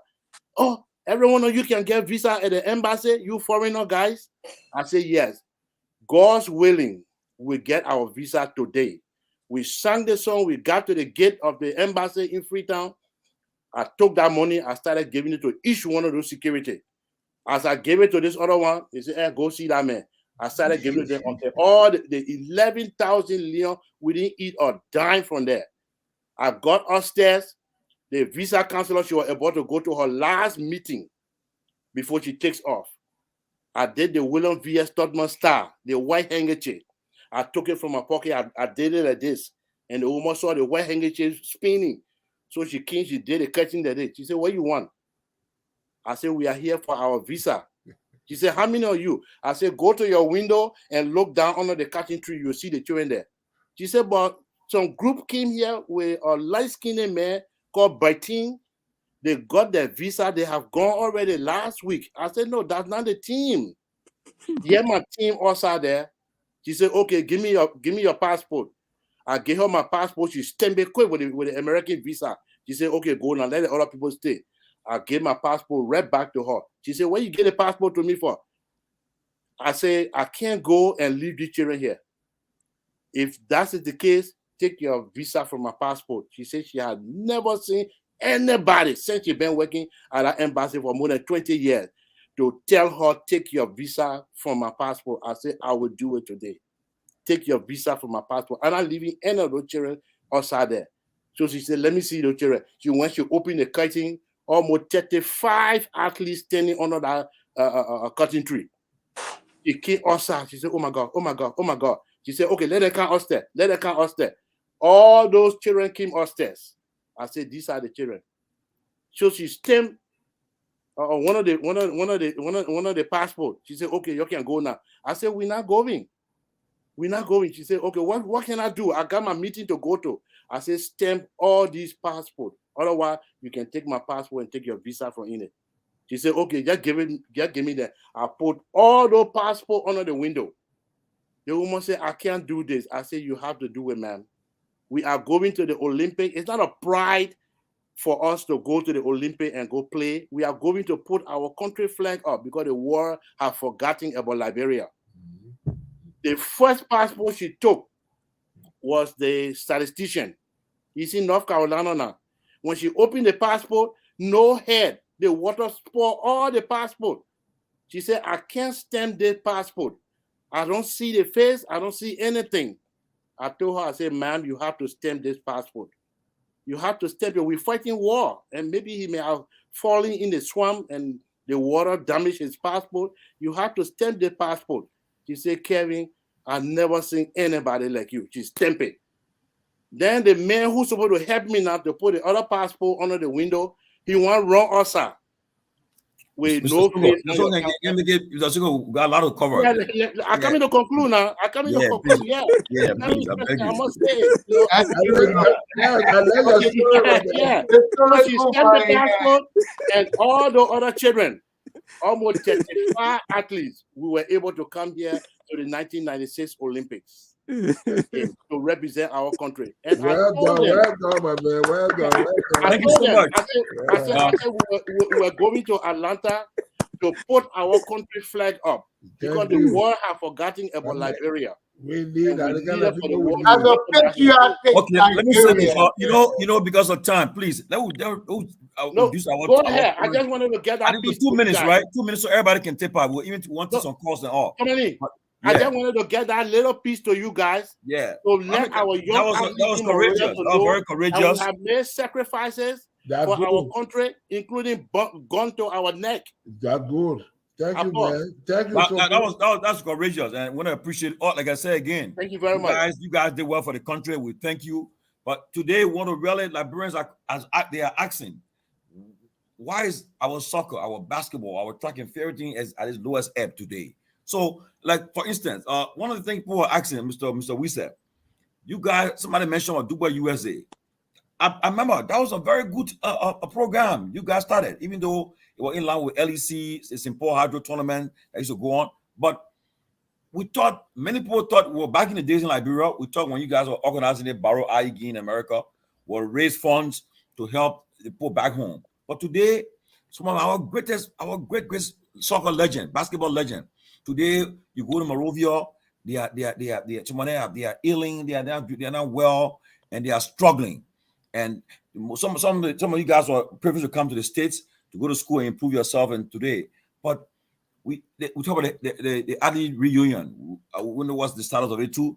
But with the Barrow IE game, all these things, what can you guys do to organize at least to say, look, come together here, let us organize programs so we can take back home and try to help our people? Because today, young people, I bet if I call some people like the guys who are in the terrace today to come ask who is behind the wizard, they say, I know him. Which I was, I know that.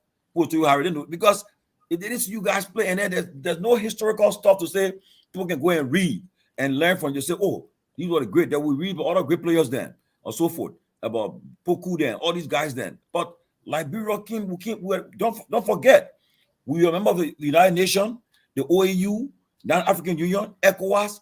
We came through all these institutions, organizations, but yet and still today, where we are. As I said again, the only person people in talk about Liberia soccer, they cover George Weah, because he conquered the world of sport that a year, 1994, I think, and he won all the awards at one point in time. Today, he stands the only African player to have won all these awards.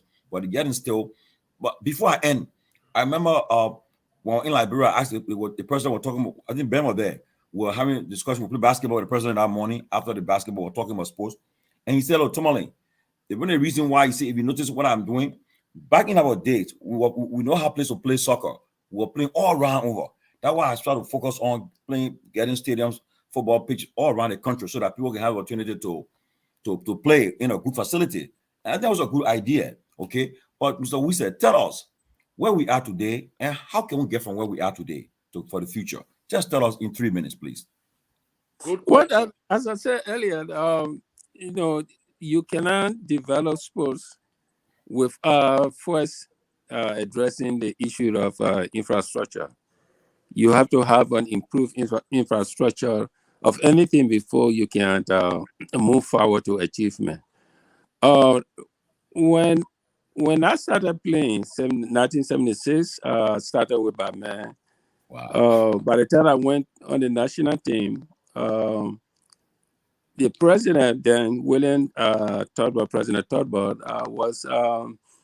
had made it possible for every athlete who was playing for the Lone Star to be paid $25 a month.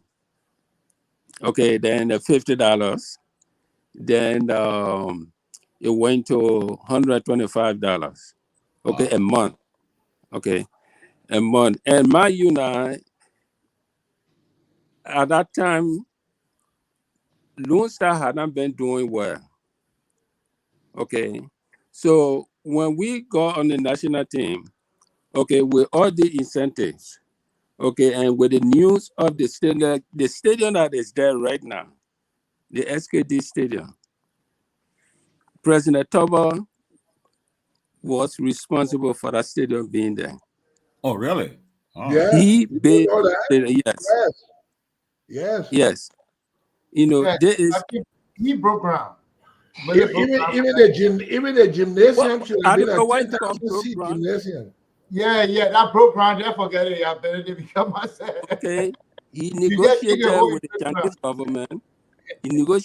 Chinese government. Okay, at the time, China was trying to break into Africa. Okay, so they were going around Africa constructing stadiums here and there, including Sierra Leone.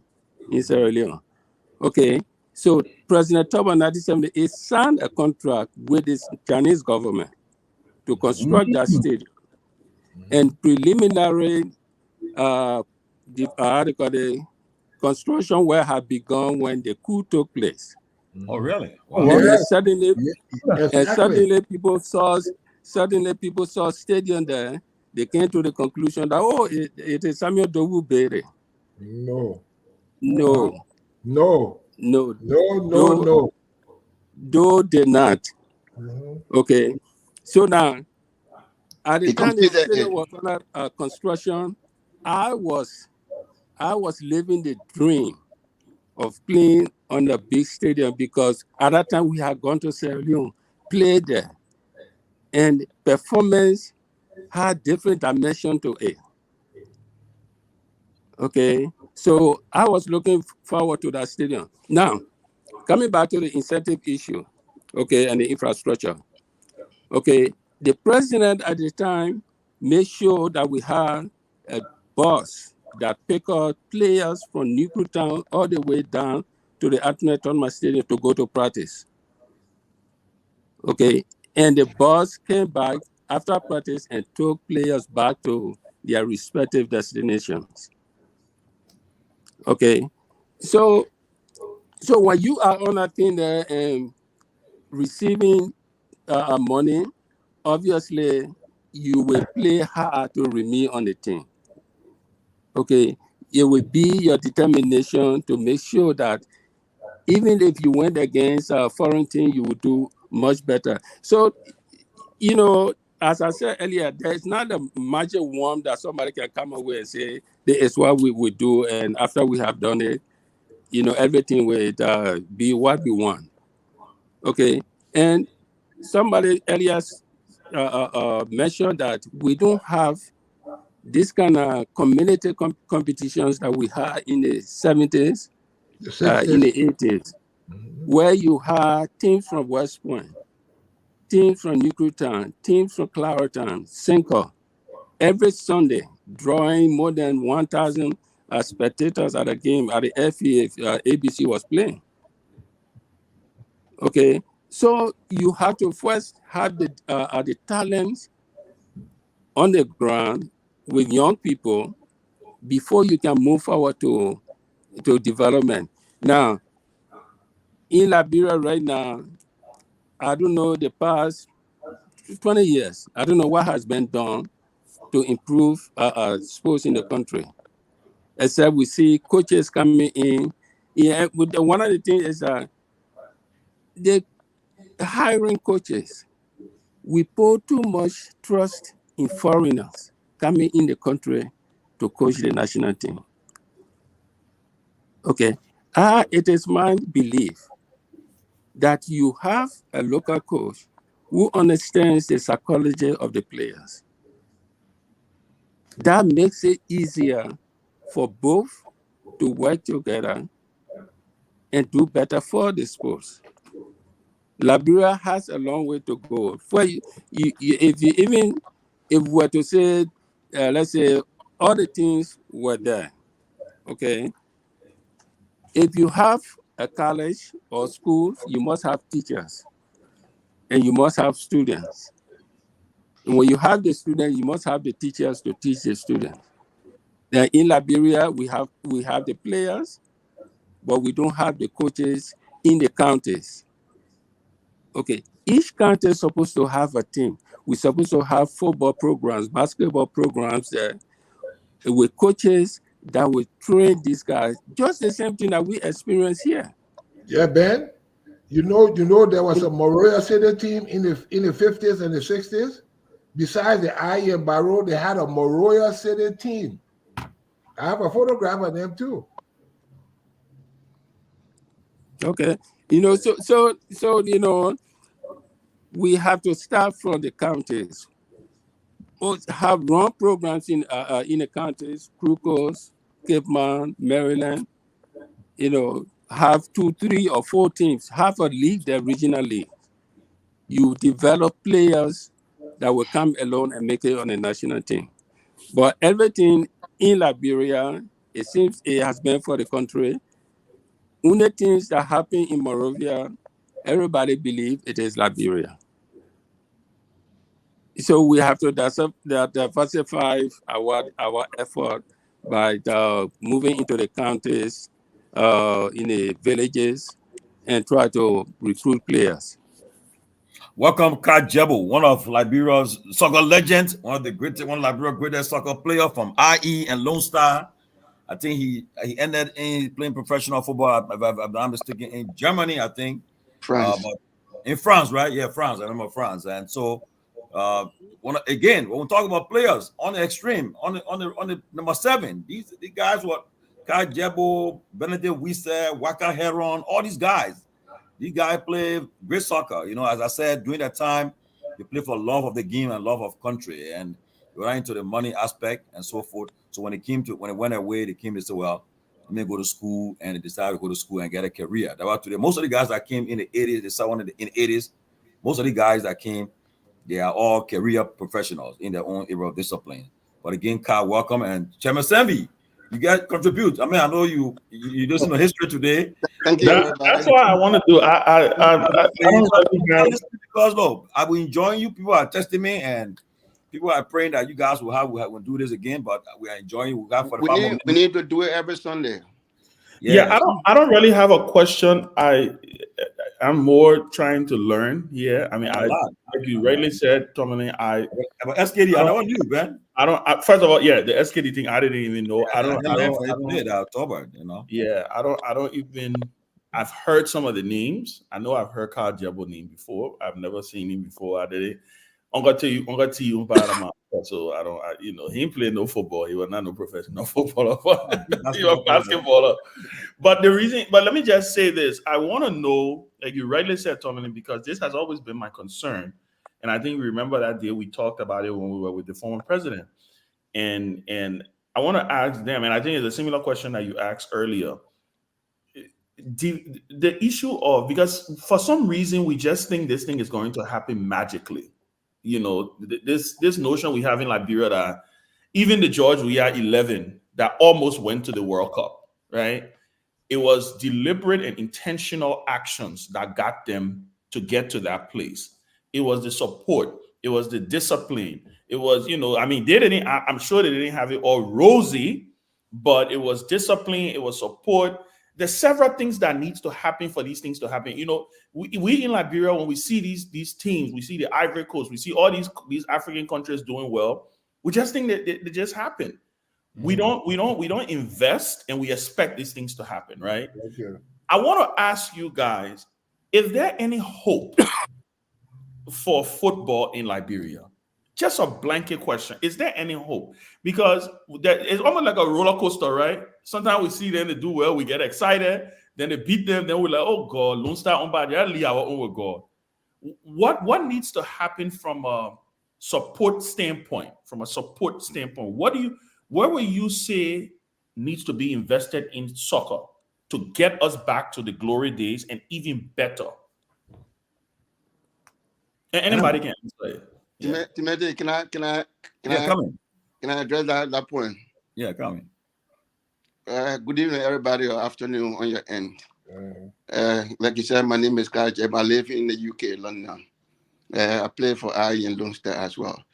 If you look at sports, the only way we can rejuvenate our sports, not only football, is the administrators to be aware of the game, to know it, not only practically, but the theoretical way too. What get Liberia football to die down is because we don't have a sport development program.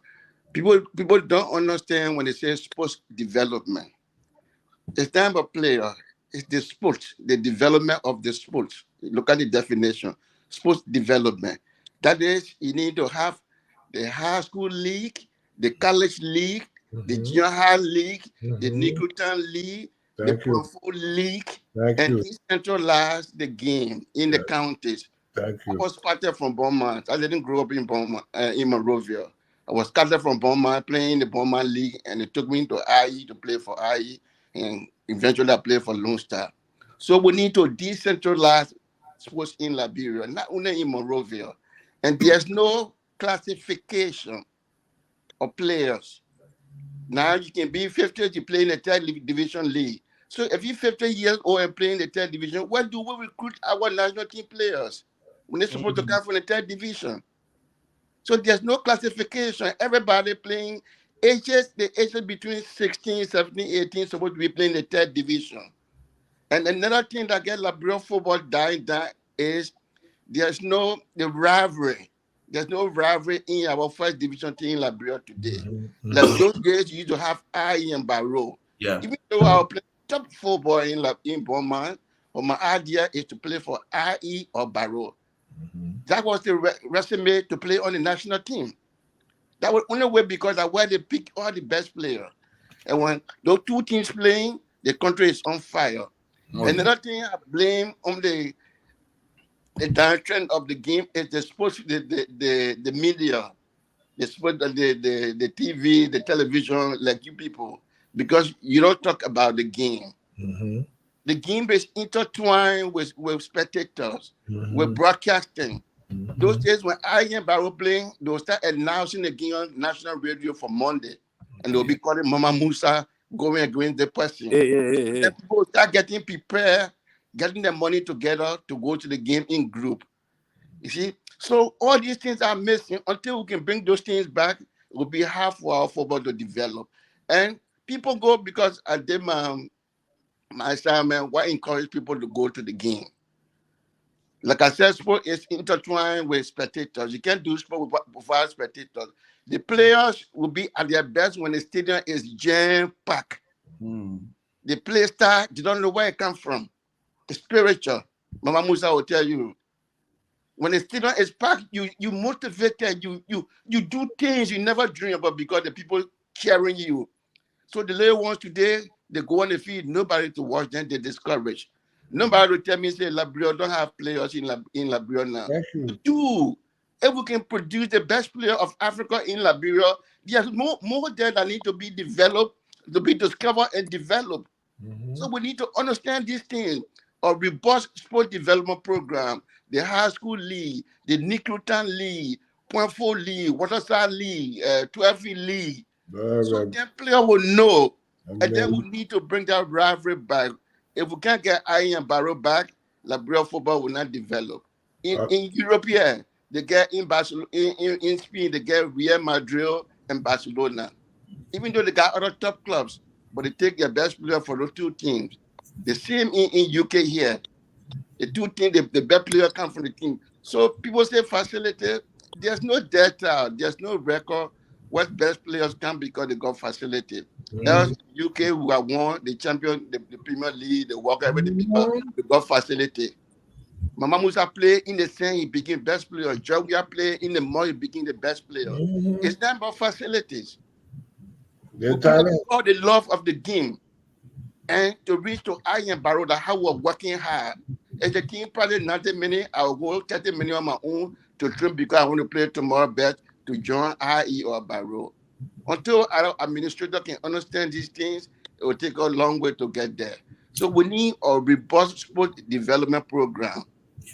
So that will start bringing the youth up, because you can't be in the 30s or in your 40s and be playing the third division. So what do we recruit the national team from for the next 2-3 years when they start come from the third division? See, that's the problem. The people need to understand this thing of robust sport development, sport in the community.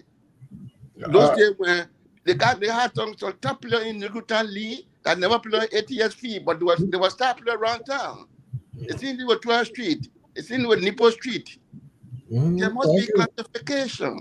Thank you. But anybody play county me today, you qualify to play in the national team. No, you are not being through the test. Yes, so, but Mr. Jebo, yes. I beg you, I won't lose this thought. These leagues you're talking about, Nicrutan League, 12th Street League, but this is not from government, right? Yeah, no. Are you speaking to the population that we need to, because I think people can organize these things. Can I speak to that too? Ben. Let me in a minute. It's the community. Okay. It's the community. Thank you. I want you guys to understand this. LFA is not under the government. It's a different entity owned and run by the Football Association, FIFA. Yes. Yes. So they got nothing to do with the Premier League in the country. The only people they're responsible for is the national team. But the Premier League, the LFA League is for FIFA. So FIFA giving them money for sport development every year. Yeah. So they're supposed to do. I want to say FIFA gave almost $1 million to LFA. But so may I piggyback on what to this league you're talking about? Yes, Mr. Wadsworth. Mr. Wadsworth, before you come in, let me just buttress what my alma mater colleague. So I do it a long time, man. I've been working with myself. Okay. one thing I want to mention here is that sponsorship and incentives for the player is very, very important. I play sport. I can remember going many, many times with all food, going to practice just to make myself get to where I wanted to get. Yes. Sponsorship and incentive. Incentive is government stipend or government payroll, like what Samuel Kanyado did for us. Mm-hmm. And then sponsorship from companies, businesses, etc., etc. We can't go to the stadium clapping for the players when they lose the game. We hold our pocket. My man don't come behind me. I will not give you 5 cents. You'll spoil the game, you know. But when you get a sponsorship like a Jetty Corporation, like a Stalameter, etc., that can be permanent. When you sign a little contract, you'll carry the logo on your T-shirt. Yeah. Because I can remember I was able to approach Nike in Oregon. I called them. I approached them to sponsor Liberia. And I told them, I said, don't you know that we are the second largest rubber producing country in the world to Malaysia? They said, no, we don't know. I said, yes, we are. We are right there on the west coast of Africa, Liberia. And there's a little place there called Firestone. Can you guys do this? And they told me to call them back. But guess what happened, guys? Look, guys, Nike, they Google Liberia. That was the same week people put fire on Calando gas station. Remember that? Oh yes, I remember. Yes. Yes. And the guys told me, no, we can't carry our glass business to that country.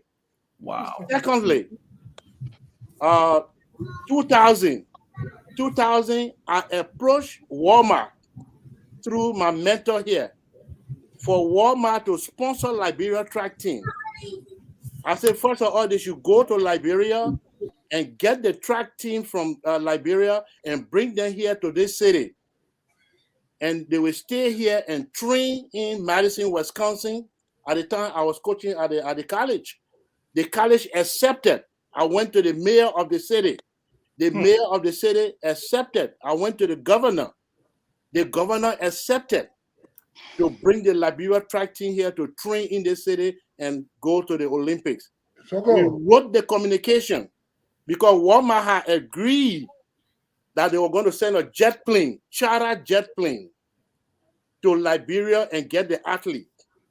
And my mentor, old man coach Fred Williams, who is the best friend of Sam Warden of Walmart. Walmart, yeah. Yes. He said that, Kevin, this thing here, if it comes to fruition, me and my wife, we just want to sit to the last 2 seats. You can carry all the other seats, and I want to follow behind you to your country. We wrote that letter. We sent it to the Ministry of Youth and Sports in a complete package, everything. The people in the city here were very, very excited. And they told me, say, Kevin, when the athletes come, we don't want them to go in dormitory or in a hotel. We want to distribute them in the community to our houses so they can acculturate with our children. Learn your culture and like that. And when they come from the Olympics, they will come right back here. We buy them gift and we pay their school fee in Liberia. We were very excited. When that letter got to Ministry of Youth and Sports, one morning I was lying down, a phone call came from Ministry of Youth and Sports. I picked up the phone. They said, Coach Soko, yes, this is Mr. SY, and we just called to let you know that we received the letter, but this is what we can do. Please tell the Walmart Corporation the money they got to charter the plane, let them send it here, we'll know what to do. Let me buttress. Let me push that one through. I don't want to call it corruption. Okay, I don't want to call it corruption. All right, and that's why I've been biting our sport to the bike. Okay, and that was the end of it. I told them no. You from Walmart Wisconsin? cannot send money to you to charter a whole jet plane. They must send the money to Liberia. Ministry of Youth and Sport will know what to do, and that was the end of it. But you know, there was a collaboration between the Liberia before in the 70s or in the 70s, late 60s, collaboration between Liberia and Benoit College from Wisconsin, Madison. They got on the loaner, Coach Philip Robinson. He went there for a year and coached the college through the Liberia Sports Commission. So you see the collaboration, you can collaborate, been going on. But what Mr. Sanvee was asking, and Mr. Kajabo, he eloquently said concerning the teams from the different neighborhoods. You know, most people in Liberia talk about, oh, we need to build academy. We need to build football academy, this academy. How many of our athletes came from academy? We had incidental academy. That's what Kajabo was talking about. All the different leagues in the Clarendon. I play soccer too. I play with Anthony Grave, Park, Santos Maria. All of us play over there, you know. And as Kai said, we need a developmental program. And we have to start from the different ages. And one thing I was seeing on basketball, what we need to do, we need to build community centers. Yeah. And these community centers will be multi-purpose centers where you will have not only basketball, the community will have constructive engagement with the kids, where we teach the kids all kinds of skills, life skills, besides sports skills. You know, we need all these community centers in the different areas. You know, I coach there.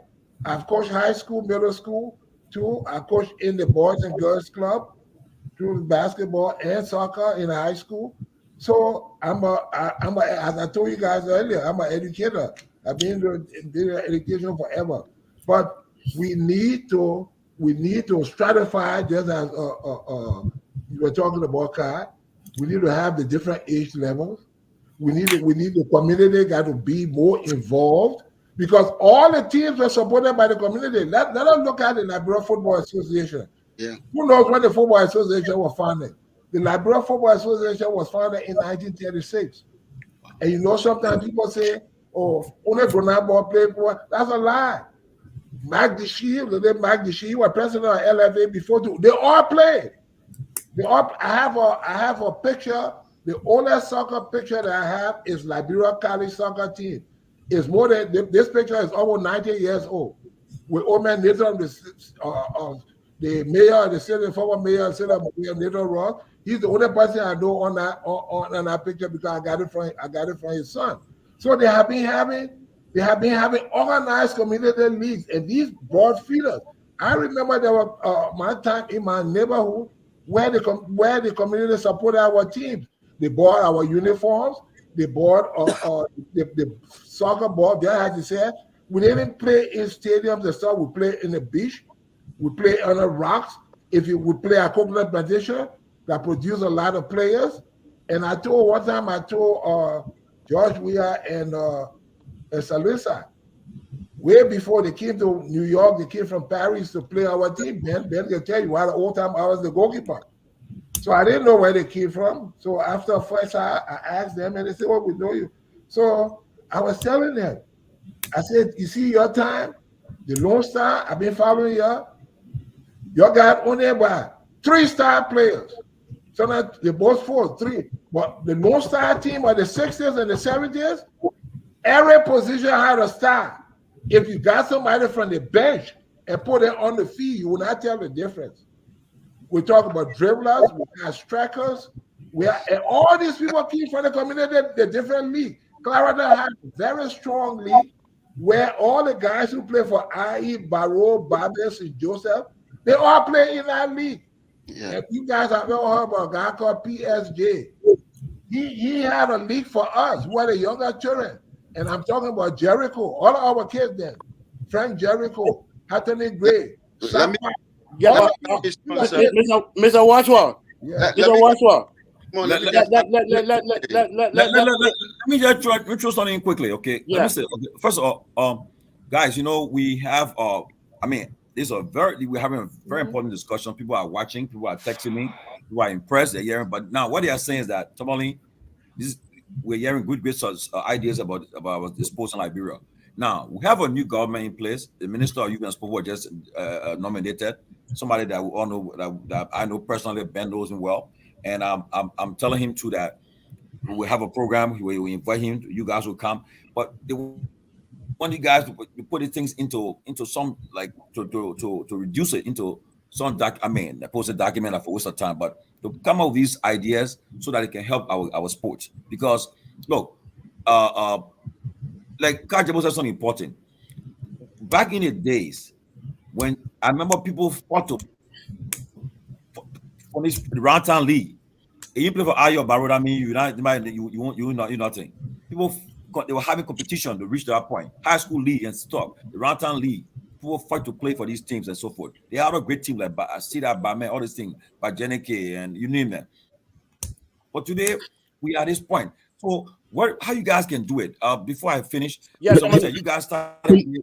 Someone, I wanted to ask a question. Let me 1 minute. You guys started with this IE Barrow in America here. But I think they say politics. But when I came the first time I came to America, I never forget that game. You gotta admit, I mean, one time they played the game, the list somebody there after the game, you guys were checking the money. $1,000 more before that game. So we helped the team in Liberia. But today, I remember there were times in Liberia before I came to the States where Barrow IE player go to ATS with no boots, no money, no boots. And they went down. And lastly, before you guys go tonight, you're who the older guys here. You tell me the myth about this Wani Boto story. I don't want to hear Wani Boto story. What are that story? Thank you for asking this question. I keep trying to ask this question. I keep trying to ask this question. Let's before Mr. Soko, hold on 1 second. I really want to get this. When you have myth, because they say you're in a hospital, you're leading Liberia. Mr. Soko, if you hold on, please, 1 second. I really want to get and then I mean, you're told that story today before we leave the platform, please. Give me a second. Just let us get into this Wani Boto story here, please, and then we'll bring you in on that right after that, please. Go ahead. Go ahead. Wani Boto, that true story? Mr. Jebo. You play soccer. Oh, no, I will not speak on the Wani Boto story, Mr. Ben. I think Walsall will speak on that, and my brother will speak on that. Ben will speak on it. I just want to talk about the welcome, Honorable Senator Joseph is watching the show. Senator welcome, Senator Joseph. Sport enthusiast. Welcome, Honorable Joseph. Thank you, guys. Go ahead. You see the Wani Boto story got all. Tomalin, go ahead. My colleague, the panelists, football has become a business, sports in general. It always been. So in that direction, in Liberia, it must be treated as a sport module in Liberia. Mm-hmm. The same way you do your business, the same way you must do sports.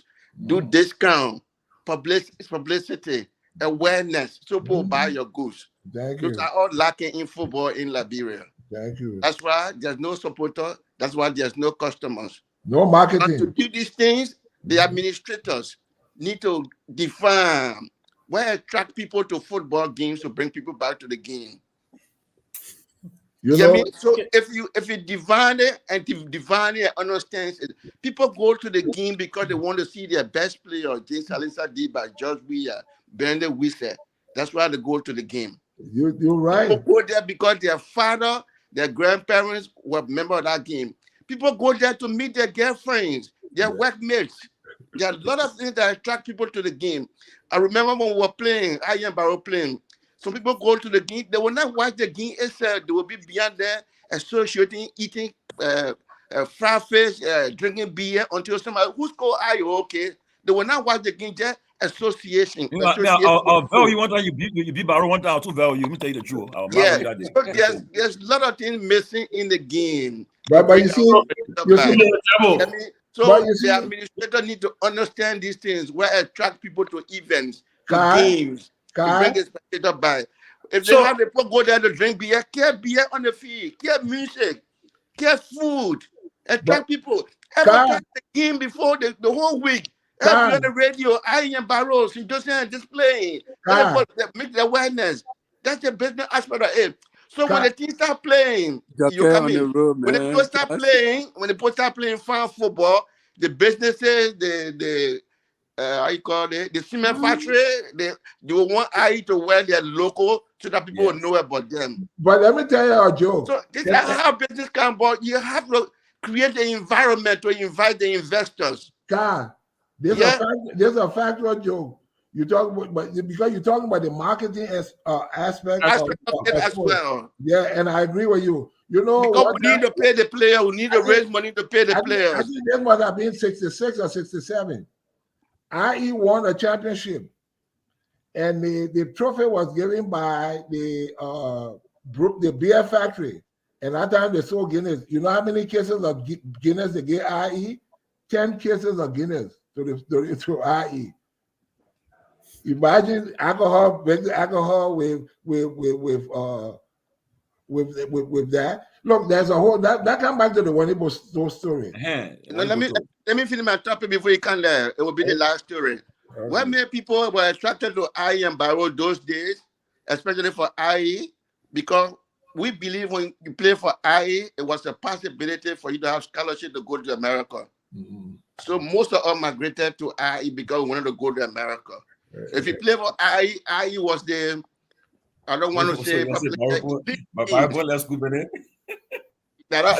don't want to say elite team. When you play for IE, the beautiful girls, the beautiful people will not pay. But when you walk in the street, you see IE promoter will get $10, $25.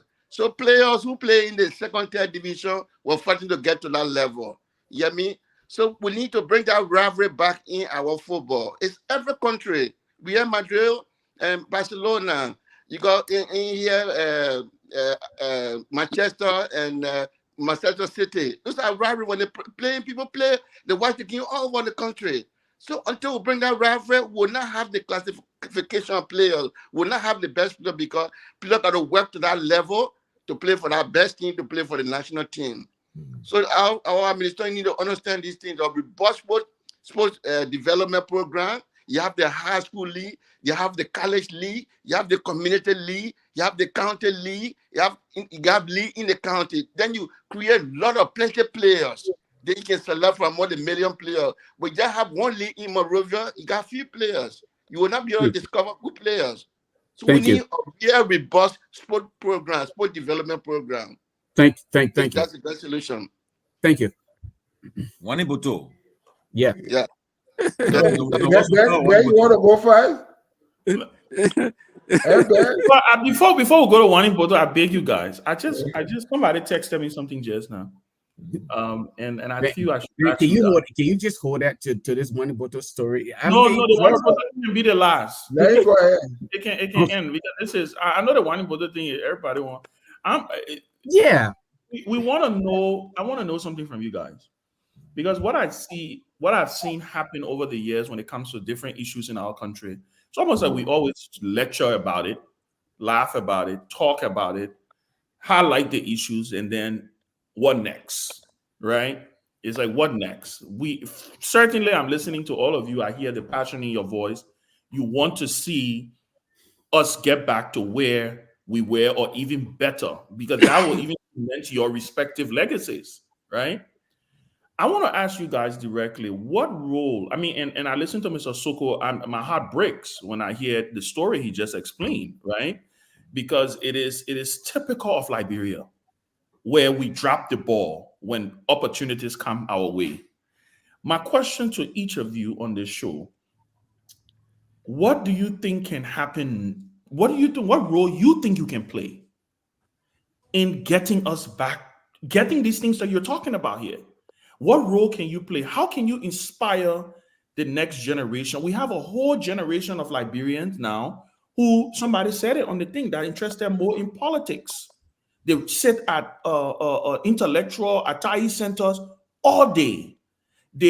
Politics now is like a way of life. Everybody aspiring to work in government. People go to school. The only thing they're thinking about is, you don't want to run for representative. Waiting, like right now, the whole country is on a standstill, watching the executive mansion website to see who's going to get employed, right? Or who's going to get nominated. And because maybe when somebody get nominated, somebody will find them a small little office job in the ministry.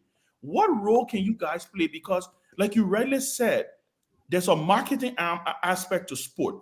And I think we have not we haven't taken advantage of the benefits that we have. Pray God tell me Liberia produced the only African player till date who has won the world best thing. There's a lot we of still got more there. That means yeah, more. there's a lot of benefit I think that we can maximize, right? So My last thing, so that's the question. My question is what you guys can individually do. Look at Rwanda. The NBA Africa is in Rwanda. Thank you. NBA Africa is in Rwanda. Do you know how many jobs have gone to Rwanda just because of that? What role can you guys play in helping? Is this a government issue? Is this, I mean, I'm just trying to figure out how can we get from this place we are to where we want to be? How can we even start that conversation? Yeah, Ben Sanvee, can I come in? Yes. Speaking Jabo, let me talk. Go ahead, sir. Yeah, Okay, you are right. I was in Kenya in 1988. This promotion, marketing of sports came about, and that was the time Nike introduced the space suit running. Don't miss the topic. The space suit, the tight suit to run in. And the IAAF rejected, but then the Student Commission on Sport, led by Edwin Mose, they wrote a letter and appealed to the IAAF that we want to rebrand the sport.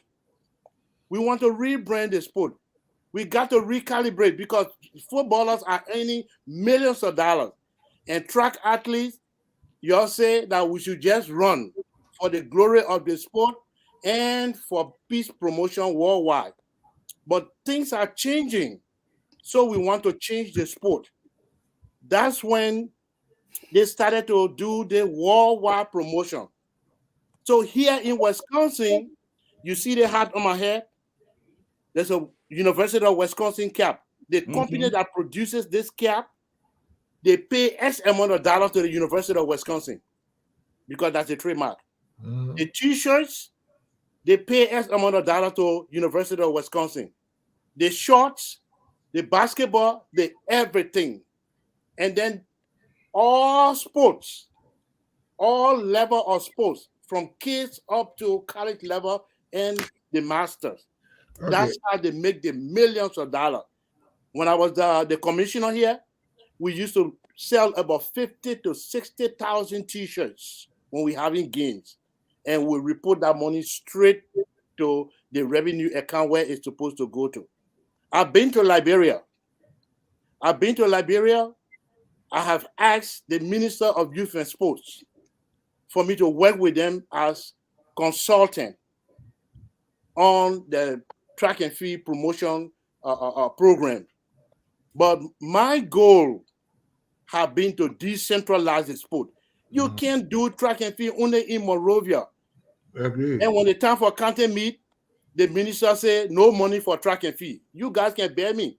All of the county meet, they will say no money. 2019, I had to sponsor with few of my friends, Bill Roger and other people, the trophy that you guys saw at that stadium at SKD. We sent those trophies there. There was no trophy for track and field. What I'm trying to say is that we need sponsorship in Liberia sports. Sponsorship from companies, because the community is very dry. The unemployment rate is very high. So the community cannot sponsor a football team like Barrow, like before we used to do it that high. You know, we take our own money and spend it. So I'm asking the government or the Ministry of Youth and Sport to make sure that they ask this company, Jerry Corporation, Estera Mita, etc., to sponsor our teams. And it could be part of the corporate social responsibility. Yes, it is written. It is written. I want to answer your question. I have said that on numerous occasions, and the government should be able to give these athletes incentives. You can't pay one athlete $100 a month, then you want the gold medal from the Olympic. Yes, you want them to win the African Cup of Nations. That's not fair to the athlete. Mr. Sanvee? That's not fair to the athlete. So I'm appealing to the government of Liberia to put these athletes first because they are the future leaders. To give them incentive, they are the ambassador. When they go play, at least give them something at the end of the month. Thank you, And Mr. scholarships. Okay, scholarship. As Carl Jabo said, people were playing for IE to come to the diaspora. Difa were here. There we are. Give national national athletes government scholarship. That's when Carl Jabo York came in. We brought you in. There we are. On that scheme. Stand between you and myself, please. Let me answer. But you my little brother now. I just want to tell everybody that I know what I'm talking about. Okay. Let's stick to Sanvee's question. Yeah, right. No, that's what I'm saying. Incentive. Okay. Let the government pay the athletes. Let the government look for sponsorship for the athletes. It can't be community alone. It will fail because the unemployment rate is very, very high. So let's get other people's view on that. So okay. I will pause, but let it be company sponsorship. Thank you. Mr. Sanvee, you talk about what can we do personally to help the situation. For me, I think we all, not only government and private sector, have to collaborate.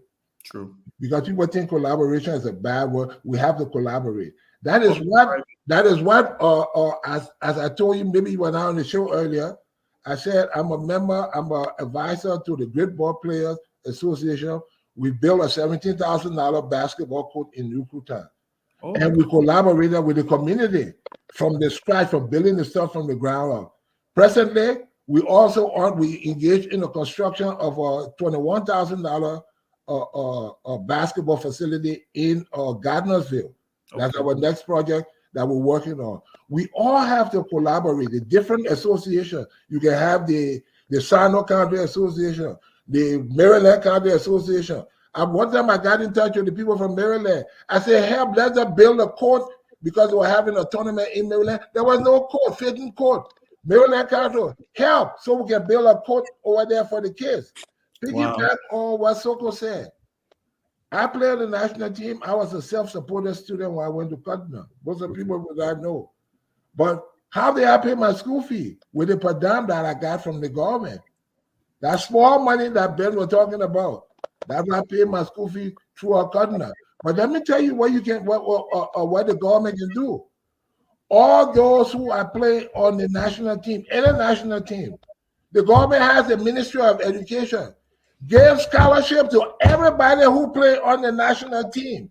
Let's take this thing down. This is to show appreciation. We are not doing it. We have to, all the team. We have to collaborate the different groups. But one thing I would suggest, Ben, the present government, what they need to do besides the collaboration and reaching out, we gave an $8,000 scoreboard to the SKD gym, the basketball gym, electronic scoreboard, the first time in the history. What I expect for the present government to do is to call a national sports conference. And I thought about calling a national sports conference. Call a national sports conference. Invite people not only from basketball and football, invite people from track, bring people from the past, former national athlete. They have different associations and stuff. Invite them and come with an agenda and see how can we address this national issue. You know, for basketball, long ago they were decentralizing. We had the upcountry tournament, the upcountry basketball tournament. And that basketball tournament showcased a lot of talent that came from the western region or Liberia. Those are the players that came from that era. A lot of talent. Some of them joined the national team. And just as Kai was saying, every time they had the upcountry tournament, like in Banga was a central era, it generated economic activity for the people living in that area. It's the same thing the NCAA does here. Every year, every March Madness, they play in different regions and they produce millions of dollars in hotels, transportation, people buying food, the local economy. But we need a sports program where we will talk also about women participation. because the research has shown that girls who participate in organized sports, the likelihood for them getting pregnant is slim. And it increases people who are involved, the kids. It increases their academic performance because it's not only our stuff with emphasis is not only on playing. The emphasis, look at one time there was a guy who made a comment about a footballer, and I got real mad with him. I got to him. He was talking about, the footballer was stuff. They have college degree. I gave him instances of footballers who had college degrees, advanced degrees, and stuff. Our first national team, organized national team, played in 1954. Liberia's first pathologist came from that team, Dr. Brewer. He was a goalkeeper. And if you look at the national team, we have people, all of them were students, people with PhD masters. Look at my group. We got doctors that play national team. We got PhD chemistry, professor of chemistry. We have people educators. We have ministers of the gospel, all because of the what? The communal living through sports. So we need to have you guys who are the politicians, you tell those people in the different ministry, they have to collaborate with these people. They should not exclude the people from the diaspora. They should include the people in the diaspora and have a national sports conference where we can come together and see. You see that the problem with our whole country, we do not even have a national philosophy. So we don't know where we want to go. So we just swing things. You ask anybody about our core mission in Liberia, nobody can tell you. Sanvee, you're the politician, tell me. What is our national philosophy? What is our core mission, our core competence, what we want to do for our people, our educational system? You look at it, why are we sending students to school? For them to do what? For them to graduate and sit down and do nothing? Even our manpower planning, we don't have it. We have kids go to school, suffer, graduate from these universities, and no placement. They cannot even find work to do because we don't want to plan. We don't want to base our stuff on statistics, on records. We don't keep records. And we're talking about Baba Gay earlier. In 1969, Baba Gay was the MVP for the Liberian Football Association. He won the MVP. He was even MVP in high school too for Berea College and stuff. Wow. And a lot of people don't know, So there's a whole lot of stuff about our sports history. I told the guys we're doing the sports history.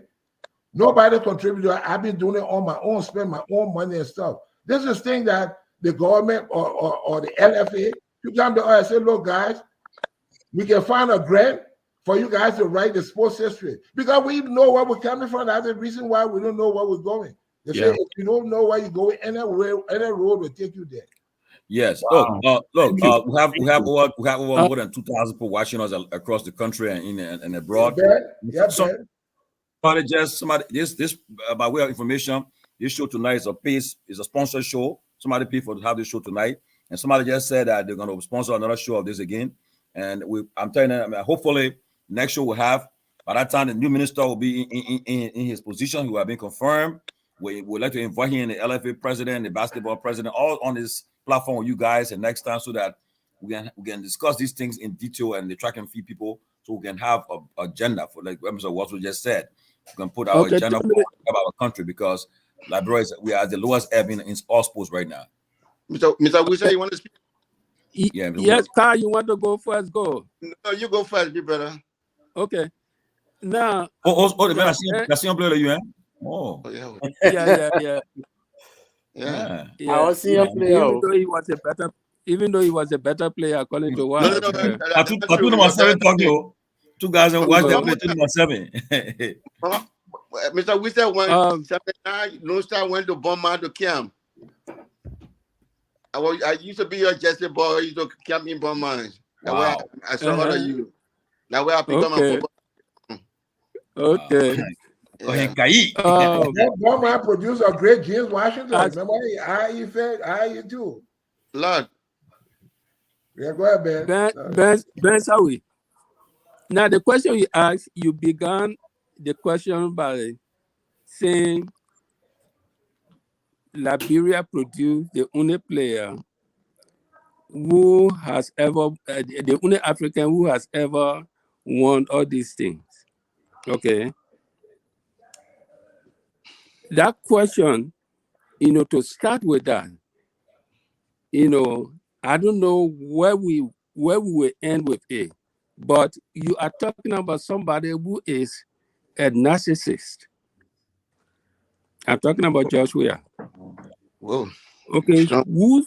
whose focus is just about himself, who has a secret determination, despite the international recognition that he has.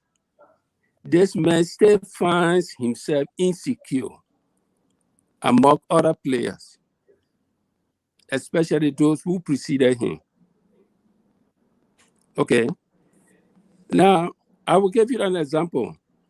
When he was chairman of the Peace Commission, now I want for you to follow me because we are talking about things that we have to do to inspire other people to be committed footballers or committed athletes, basketball or whatever.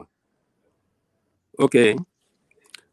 There is a man who, as chairman of the Peace Commission, was giving government money. Okay. He was placed in that position and he said that he was going to use sports to bring peace to Liberia, to unify the country. What did he do? He brought in Roger Miller, Santo Maria and Roger Miller, the same age group. Okay, they belong in the same age group. He brought Roger Miller. Santos Maria was in Monrovia. He was never acknowledged, was never invited to that game. Who is Santa Maria? It's a Liberian player. You don't know Santa Maria, then you never. I'm not a football fan, so I don't watch football. I'm just interested in. Okay. The first Liberian to play professional football. Oh, okay. Okay, great. Okay. I think he's I'm learning. France. I'm learning tonight. He lives in France, I think. Okay. Yeah. Okay. Sorry, Mr. Wisa. And how he won championship no with your team there in France. You were even given national recognition in France. Yeah, go ahead, Ben. Sorry. Kofi Bruce, Jericho, Waka Heron, all those guys, they were in Monrovia. Okay. And not one of them was invited to that ceremony. Now, the title of the name of the game was what? Peace March. Okay, we are talking about peace among Liberians. Okay, and you brought a lot of guys who are legends in their own country, okay, to Liberia, and your own people, you forgot about them. Okay, so if I'm a young person, with a determination to be a national figure as an athlete, I must ask myself, is this how athletes are treated after they have gone out of the bright light? Mm-hmm. Okay. Then you come down to just recent time. Okay. Brought in foreign players to open a park somewhere in Cinco Cardinals, the IEO practice ground. Okay. Again. Investment Park. Yes. Again, no former players were invited. He opened a museum, but what you found there, only his jersey, his football boots, no other player. No other player. Then it comes to number 14, which unilaterally, okay, he retired. And that was your number. Okay, so that is not that is not an encouragement, and I wrote about it. That is not an encouragement to the younger people watching. So if we want our sports program to move forward, okay, it is not just about money. It has to be about certain things that will make an ordinary citizen who is a footballer to feel good about himself and the country. But so I think the men who play football, is somebody trying to say something? I was just gonna After you, Benedict, we said I'll come in. Okay. go ahead. Yeah, Avi. But I want Mr. Weaver to also answer the question of what. Yeah, that's what I was gonna say. The question of what can Okay, you George, do? I hear you. Mr. Soko, one second. Mr. Weaver, I come in. Sorry, let me just ask you quickly, George. I agree. I hear what you say about George. I hear that you're not the only person who has said. No, we have 20 more minutes. 20 more minutes. So I want to know from you, Mr. Weaver, former player, legend in our history. What can you do former now player. Yes. to help? Yes. What can you do now for us to move this needle? Because we can complain about what has happened in the past, but we are where we are today. And how can we move? So I'm telling you, is no longer in the way. So I'm telling you that the aspect of recognition, okay, it has an important role to play in the psychology of young people to aspire to be footballers and basketballers and athletes in the country. Okay, so your issue is recognition. Okay, yeah, can I come in? Can I come in? Let me come in. You just spoke. Let me come in, please. I won't be long. 2 minutes. Go ahead. Yeah, I will not speak on the blame game. I'll just talk about how we can get from here moving forward. Thank you. To address your question, Mr. Sanvee, I think you guys play an important role in the development of our sports in Liberia. You're the media people. People hear what you talk. What made football, the Premier League, to be popular? Because it's showing all over. So every game becomes a final game. Everybody want to watch it. Everybody in Liberia have a club in UK that they support. Another thing that we can play, another role we can play, we the former footballer, is to be around the leadership. We present ourselves, or we are presenting a role model for the young ones coming up. You can't get in administrator, Ben Sanvee, that will never play football. What role model he showed to the little one coming on? But if they see Benedict Whistle, who they heard about, never seen him before, and they see him leading, they will listen. They will be obedient. They will want to be the him, and that motivation will grow in them. I watched the African game, the African Cup of Nations. I saw Eto, great player from Cameroon. They won their game, and he was shaking the young people. Tears came from my eye when they saw him. One bowed down before him to hug him, because the old player who made him before is identifying with them.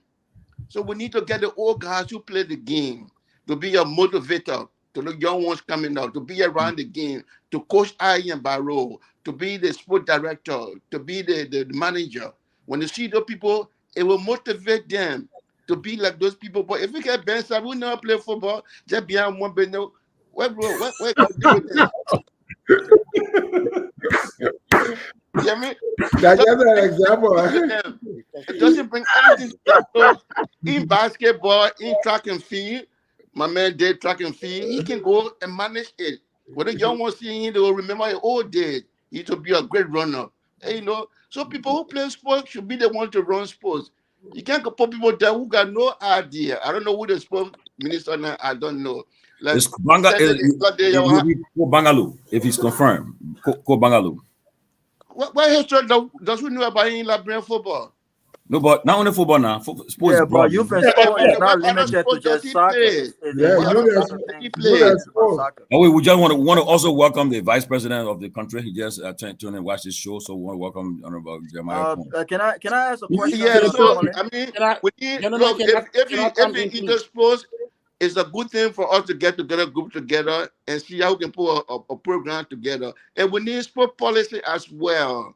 the ministry to have sport policy that people will live by. And you need to write sport policy.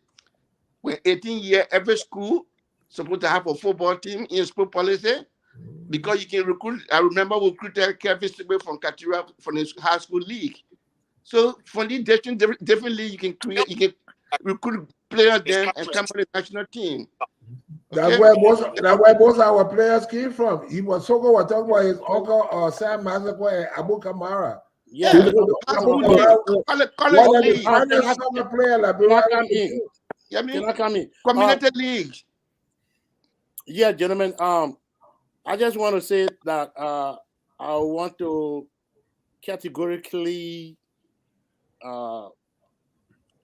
disassociate myself with the characterization of George Weah on this show by my own brother Benedict Wisa. No, don't go there. You don't have to talk about it. No, Just let the man speak. That's right. No. No, You must smoke. let him speak, guys. Everyone has the right to speak. Guys,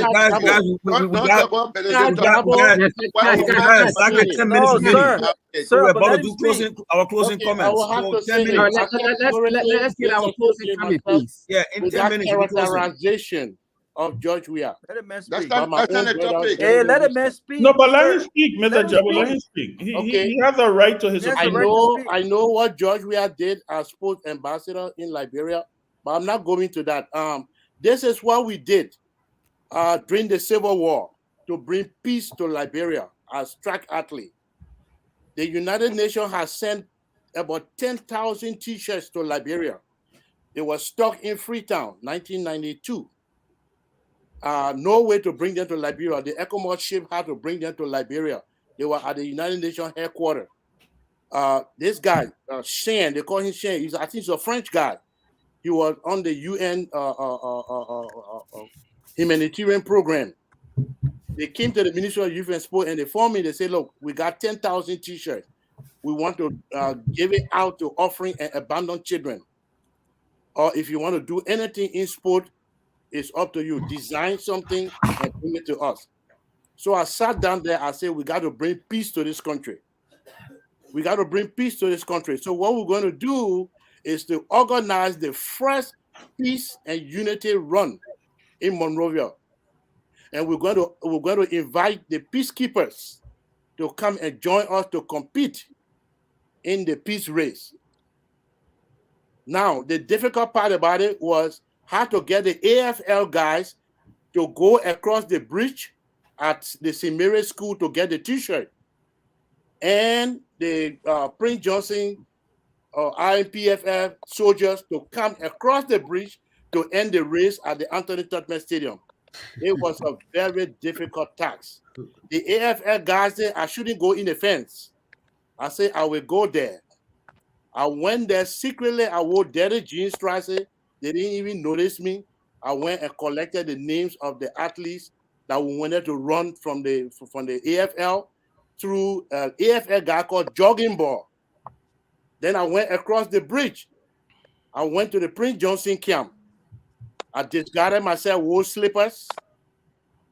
I organized myself properly. I went there. Some BWR guys were there.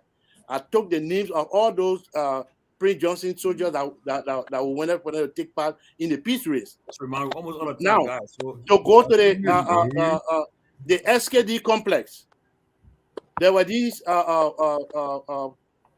child soldiers. They were camped there. And I sent a message that I'm coming there to recruit them. And they told me, say, Mr. Koisoko, if you come here at this stadium, at the SKD stadium, we will slaughter you. I said I will come there. Kevin, yes, sir. Is that topic going to improve sports in Liberia? Yes. The That's what we did to bring peace. And when Benedict talked about peace ambassador, no, I'm telling you what we did is track and field.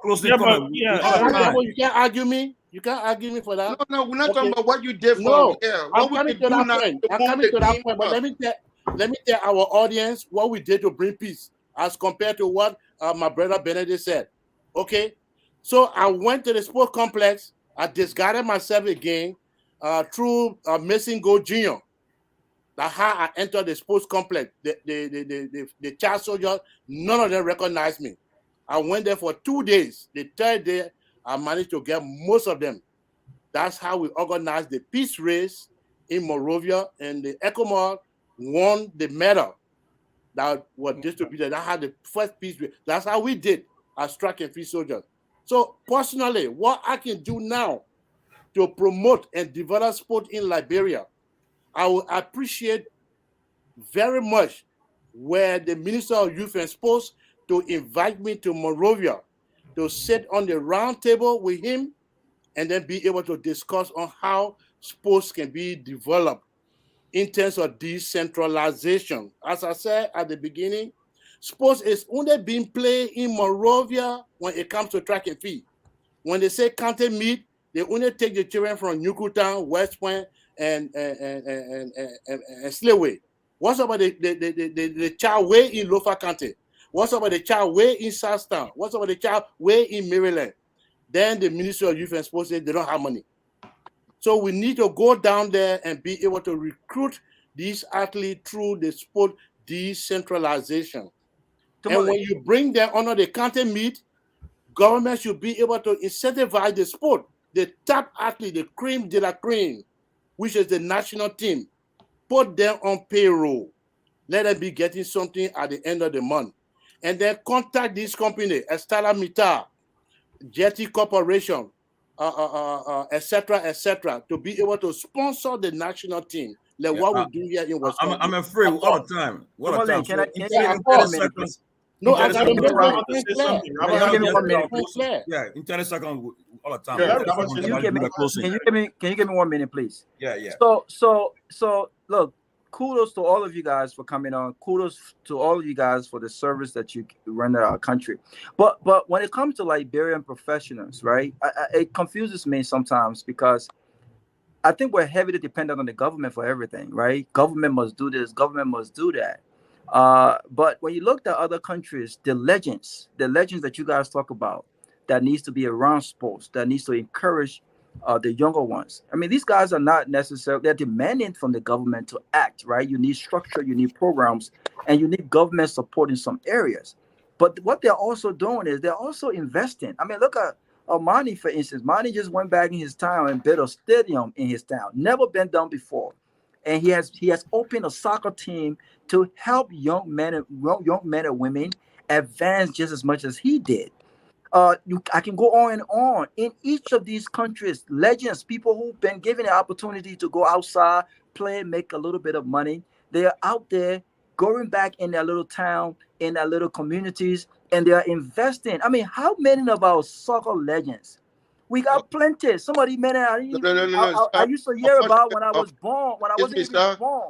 Unfortunately, you don't understand. Liberia don't have that privilege. We don't have two players playing at that level. Listen, no, you don't have to make. Mr. Gagwa, let me ask you a question. How many Liberians you know that go back to the villages and build houses and stuff there? How many? Well, y'all wait now. Let me I only got 30 seconds, my people. I beg y'all. Please, I beg y'all. You don't have to make one pop, sir. 1 second now, please. Let me land. I got only 30 seconds. You don't have to make. I understand. You don't have to make tens of millions of dollars as the other guys to give back.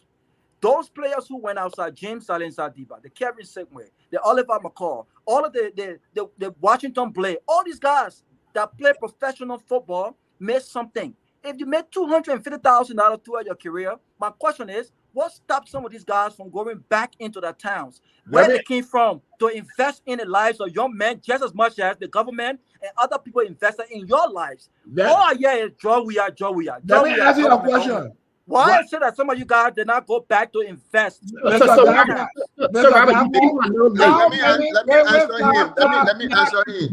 Sir, it's unfortunate you don't know the Liberian professionals, the guys that play professional player, professional football outside Liberia. We only got about 2 or 3. That's not true. That is not true, sir. That is not true. Look, that is not true. No, I can name 10 tell me how many Liberian players play in the European League? I don't know if How you're many following Liberian players play in the European League? You had Jason Weber playing the Champions League. Josh Weah playing the Champions League. Jim Tebow playing the Champions League. You had a lot of players that playing the Champions League. My question is, how many of them went back to No. Y'all can't attack me. Let me land by. Let me ask my question. One quick question, please. No, but y'all keep interrupting me. I can't even land. I think this is unfair to the athletes. How many people you know? How many people you know from the southeast region, from the west, from the north, that got college degrees with all the money that build houses in their villages? How many? But that's the point he's making, though. No, but that's not the point. No, wait. That's not the point you're making, Robert. No, that's not the point I'm making. That is not the point I'm making. That is not the point I'm making. Can I get a word? I can't even get Here's the thing, though. Here's the thing here. I don't know if you were following the show from the genesis of it, but Mr. Warwar spoke of their contribution. He spoke of the fact that they have constructed a basketball court. They have other programs that are going on, and they have initiatives that are going across. And that's Liberia. fine. No, that's fine. If they have constructed a basketball court, that's fine. I'm not speaking to these guys. 1 second. Let me get my point across. I'm not speaking directly just to so let's be concise with the question there, because but y'all interrupting me. Y'all way back. You told I'm going to my thing. Y'all way back. Okay. My thoughts. Y'all don't know how to talk. Go ahead, Robert. I'm not necessarily speaking to these guys on here. I'm speaking generally. I'm understanding what he's saying. Generally, what I'm saying generally is this, right? Including these guys. You and you on here have not made contributions. That's not what I'm saying. No, we know. What I'm saying is, most of the time, generally, most of our professionals, in fact, some of these guys have not even invested in their own lives. If you see some of the professional players that play the top of the league in Europe, the Champions League, the Europa League, the Conference League, you see them in Moreover today, you'll think they're house boys and house girls. What I'm saying is, what has come over us? Why is it that most of our professional players have not succeeded to the point where they have been able to go back? Yes, demand for this, demand for that, but we can see big projects. We can see them being CEO and owners of team. Mohamed Kalon, for instance, opened the FC Cologne a team. You know what he's done? He's been to Liberia, recruiting young Liberia. There's a young kid in Sweden right now on a trial with AIK anthems because of Mohamed Kalon. This is what I'm talking about. So through that football team, he can have a voice on the table to say, look, this is what I want to do as an investor, as an owner. But most of the time, most of our professional players, all we do is complain, we demand, we did, but I haven't seen what we've done. What? Look, let me close on this note. The pops talk about recruitment from high school. I remember way back in the day, we had the inter-high school league. And one of the great ideas that I spoke about to the former Minister of Youth and Sport, why is it that the inter-high school league have not progressed to the college level? This country develops sports because of these programs, high school, college, and then you got recruitment into the MLS.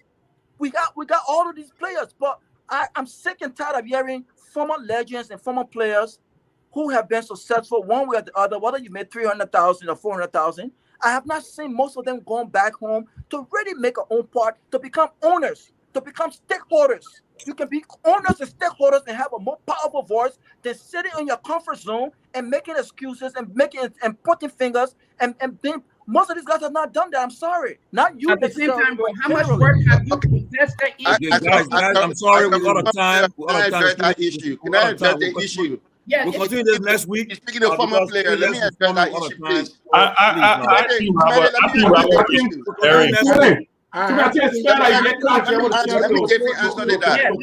me address that statement made by Robert. It wasn't a question much more. It was a statement made by Robert. Mr. Robert, I don't know you.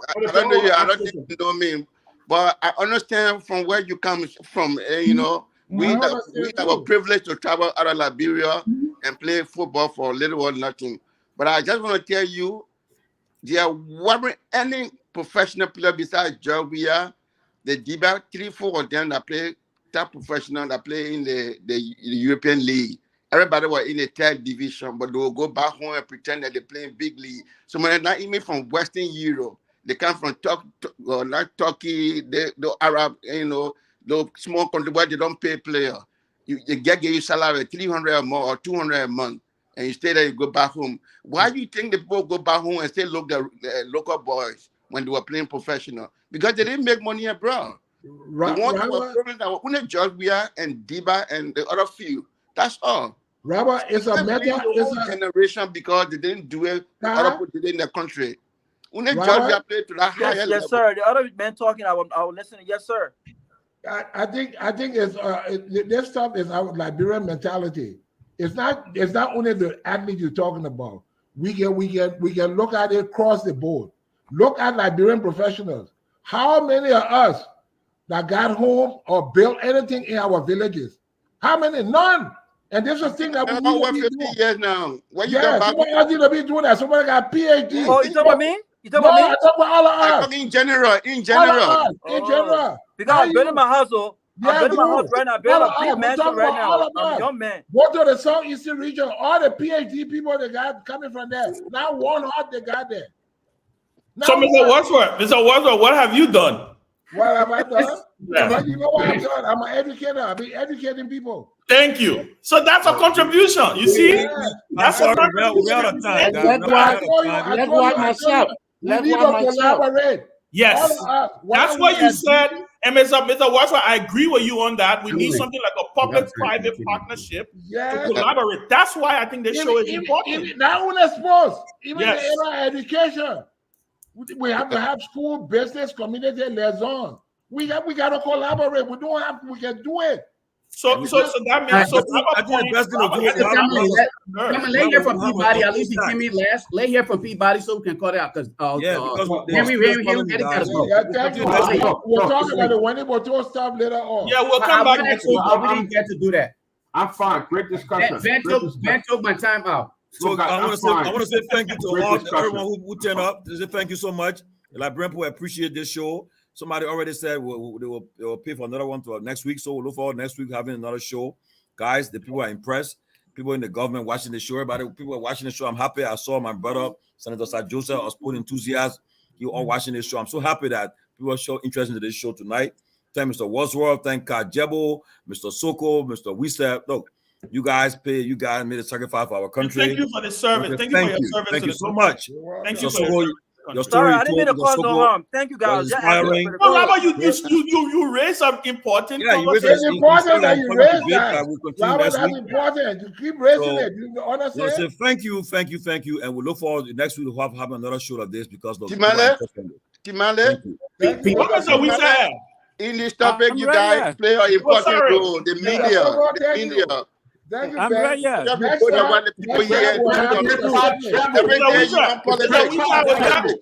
Mr. Wisa, President, we are don't forget, write the journal, write the book. I said, I will tell President, we are the call you. I said, you are President, we are finished business.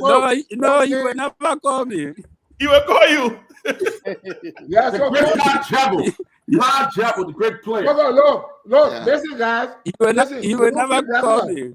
I have some original records here. Listen, I have some original records here from the 1963, 1964 high school basketball league. We bring it next week. I tell you who played who. We bring it next week. Mama Musa. Listen, we show it on the screen. You say, look, show you what, brother. Listen, that guy was left in Liberia a long time ago. Listen, the former president, a long time ago. The former president of the Basketball Federation, Ty Harris, the first Liberian, he was first of two Liberians to play college basketball in the United States. Ty was not only, he said he broke and set three NCAA Division I scoring record in soccer. He was being recruited by Real Madrid. This was in the 60s to go and play professional soccer in Spain. He passed it. He didn't say he had to play football. And he was being recruited by a Pittsburgh Steelers to be a kicker. He passed it. He didn't say he had to play football. But guess what? His father was a founding member of the Liberia Basketball Association. Wow. Thank you so much. Next week, we'll look next week. We'll have a better show next week. I'll be on time. I'll be on time next week. Yeah, Robert. Yeah, you gotta come. Okay, Robert. Thank you so much. Nice meeting you guys. Thank you so much. Thank you, Mr. George. Thank you. We appreciate it. Next week, we'll look forward to seeing you guys again. Thank you. Thank you. You guys have a good day. Thank you, sir. I didn't even feel the 3 hours, man. I know, right? Yeah, you guys. Thank you. Guys. Wait, Henry, got where's more now? Why a problem? No, you know there's no closing argument on Osmo politics. We'll end the show. Yeah, play the song small. I hear this song now on Reddit. Oh, the biggest sleeper box. We're ready to go. Go back. Yeah, but Henry Jara, move the thing. That's our closing, man. Please move it. We do closing again, Tomalin? Yeah, man. Want to small thing, I beg you. Yeah, let's go back. Yeah, move the small now. I got some breaking news. Politics, my man. They got politics. That's the thing we're talking about. No, but on a serious note, people appreciate the show. They admire the show. Yeah, great idea.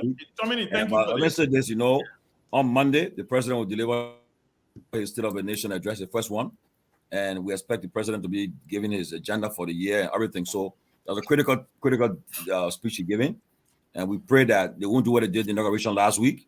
We pray that those who organize it, this one is Ben. The legislature want to organize the program, right? They don't want to invite the president. So we look forward to him making sure that. Who's going to be out on Monday? Who's going to be on the closing argument on Monday to respond to the president of the nation? We'll be having the Honorable Yeke Kwalaba will be our guest on Monday. That he will be here. He will give a response to the president. That's something y'all bring. Yeke said he will respond officially to the president's State of the Nation on the closing argument. Wait, but so we got to ask you questions, right? Everybody will be here. It will be an all-star panel.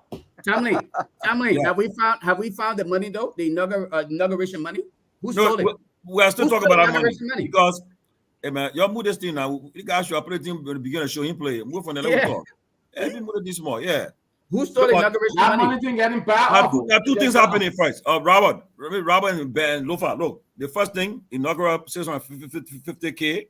We need to find out how that money was spent. Right. Because one story said they gave one guy called Chris Wallows $60,000 for a car. The man said that he got $10,000. The man said he get no money. So we want to know. No, he said he got $10,000.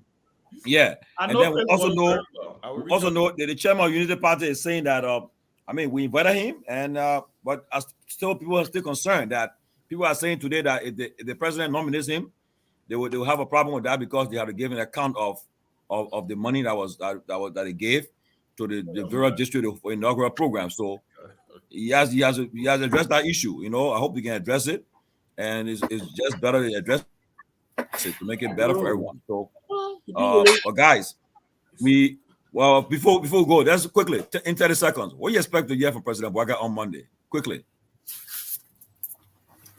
Ben Sanvee, start with you. Let's go. Are you starting with me? I will listen to the president's speech. I will listen to his statement. I don't know what he said. His plans were arrest during the campaign. I would expect that he will expand on arrest and give a plan on what he intends to do for the country. This is the first one. I want to see this is the first time as Joe Boyka is going to be speaking as president to the country, right?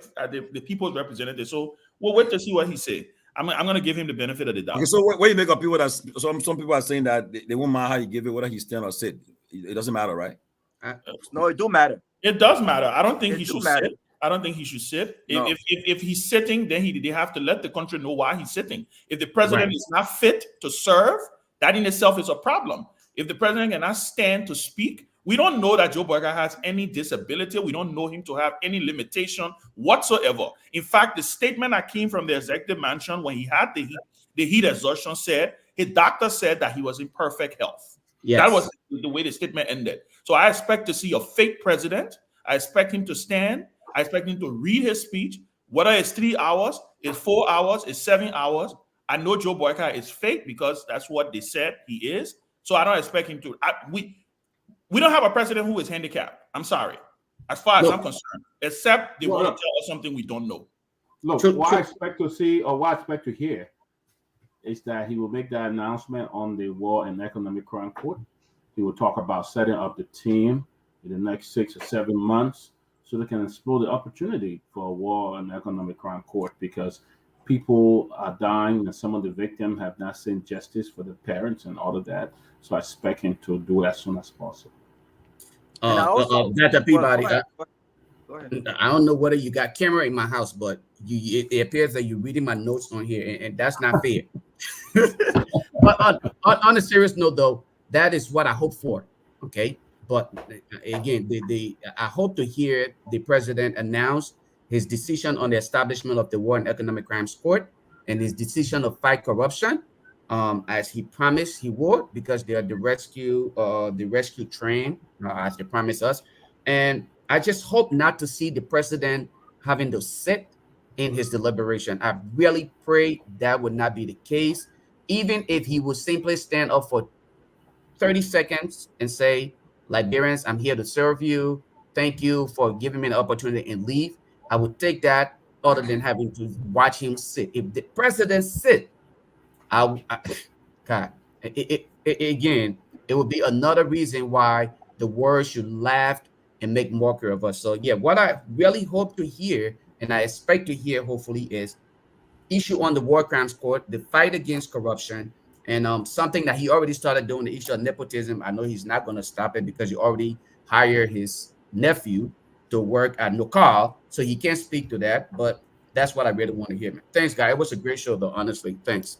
But look, there is nothing to make mockery about a person with disability. To Ben's point, there's nothing wrong with anyone who is disabled or who is not fit mentally. There's nothing. If that's the case, then we need to know. Understandably, then he can sit, right? But if the president is fit, mentally, physically fit, to serve, as we've been told, then the optics of him sitting, giving a speech, will speak to the contrary. So no, I don't think he should speak. I think that they should be they should take into consideration everything to make sure that he's not standing for 2 hours to give a speech. This is a policy speech, so we expect it to be long. And I really want the president, since now that he's been elected, to give another shot at the expectation on this comment. There will be no car stuck on any role in my first 90 days. I want him to either reaffirm that, or I want him to give clarification on that, because we expect that to happen. And 90 days come the 22nd of February, we'll make it 1 month. We'll make him 1 month in office. So you got 2 more months, right?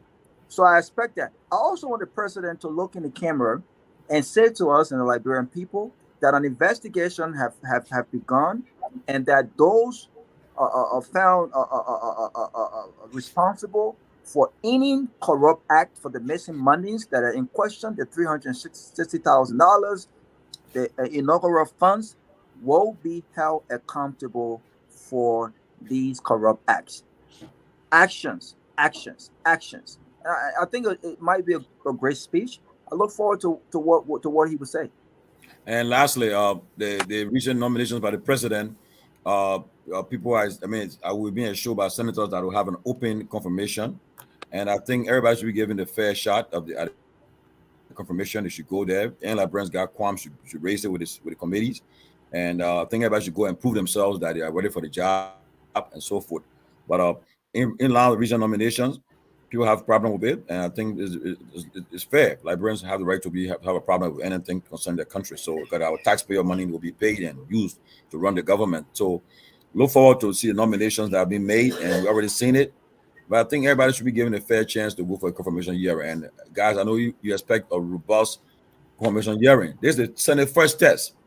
And based on how they will do the nomination, how to do the confirmation process, because if somebody have a legitimate question about anyone, and it's still part of the person, especially when the facts are made, I think it will be unfair to the country and the people. But again, guys, confirmation hearing is starting next week. Look forward to it. And Lofa, is the foreign minister designate still coming tomorrow? We got to confirm that. Let's not announce it right now. I'm still working in the back. I know the team was discussing it. They were going to confirm it with me, but we will announce it tomorrow, hopefully before at least 2 or 3 hours before the show starts. So yeah, they're supposed to get back to me, and we're still discussing it. They haven't confirmed anything yet, but I know they mentioned interest in coming on tomorrow. Well, so let's wait and see what happened. But we'll look forward to we'll be around our time here. We'll be on Monday will be 4 o'clock. That when the speech is given. So it will be around about, I think, 1 o'clock our time in the States. So you know, I know her dad very, very well, man. He was my deacon at my church, International Christian Fellowship in Atlanta. I can't wait to ask Yeke Koluba. That the reason he called my uncle go, it won't be fun here. In the meantime, President Weah is gaining a lot in Europe. I mean, people line up just to take photos with him, man. Really? Yeah, the man, in Italy. The man in Italy right now. That's how he cool to give you trouble. He said, "I'm done with this." He looks unbothered. He looks unbothered, man. Having fun. Yep. All right, guys. All right, guys. You guys have a good one. Happy Saturday, guys. Good night. Play the music now, Aaron. Play the music now. Yeah, man. Play now, Aaron. Aaron gotta go all the way. Yeah, there, man. He still ain't play, yo. And Harry, that computer I got in, I don't know the laptop I got in that place is terrible, bro. I can see already now. Later. Yeah, Aaron need that more bike to take him home every day. Oh yeah. Yeah, and I had a conversation. We gotta talk about that, Our Liberian people, we choose success. Our Liberian people, we choose success.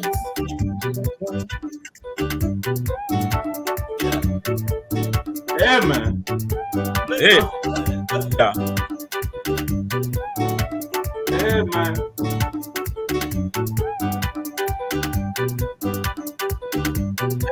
Yeah, man. Good night. Those days. All right, Harry, take care. I don't want to keep you Harry. Choose success. Our Liberian people, choose success. Wherever you play, wherever you go, guys. The Liberian people, we choose victory. Oh yeah. Oh yes. We gotta go. We gotta go, buddy. We'll miss it. All right, buddy. Have a good one.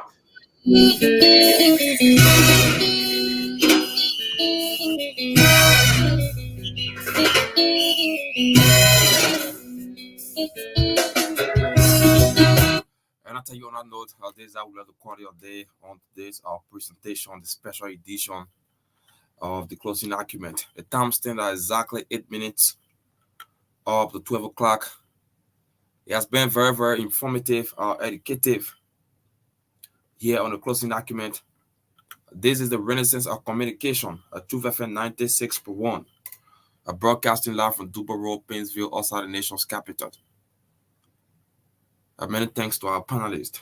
Many thanks to the team there at Hot FM at 107.9 for relaying this program. And the team there at Truth FM 96.9, Nima County Soccer PA, for auto relaying this program. And all affiliate or radio stations for carrying this program. And for on behalf of the team, my name is Henry Jarrett. But God's willing, on Monday, we're going to be here with another fresh edition of the closing argument. So don't go away. On Monday, we're going to be here again. Stay tuned at same time, same station.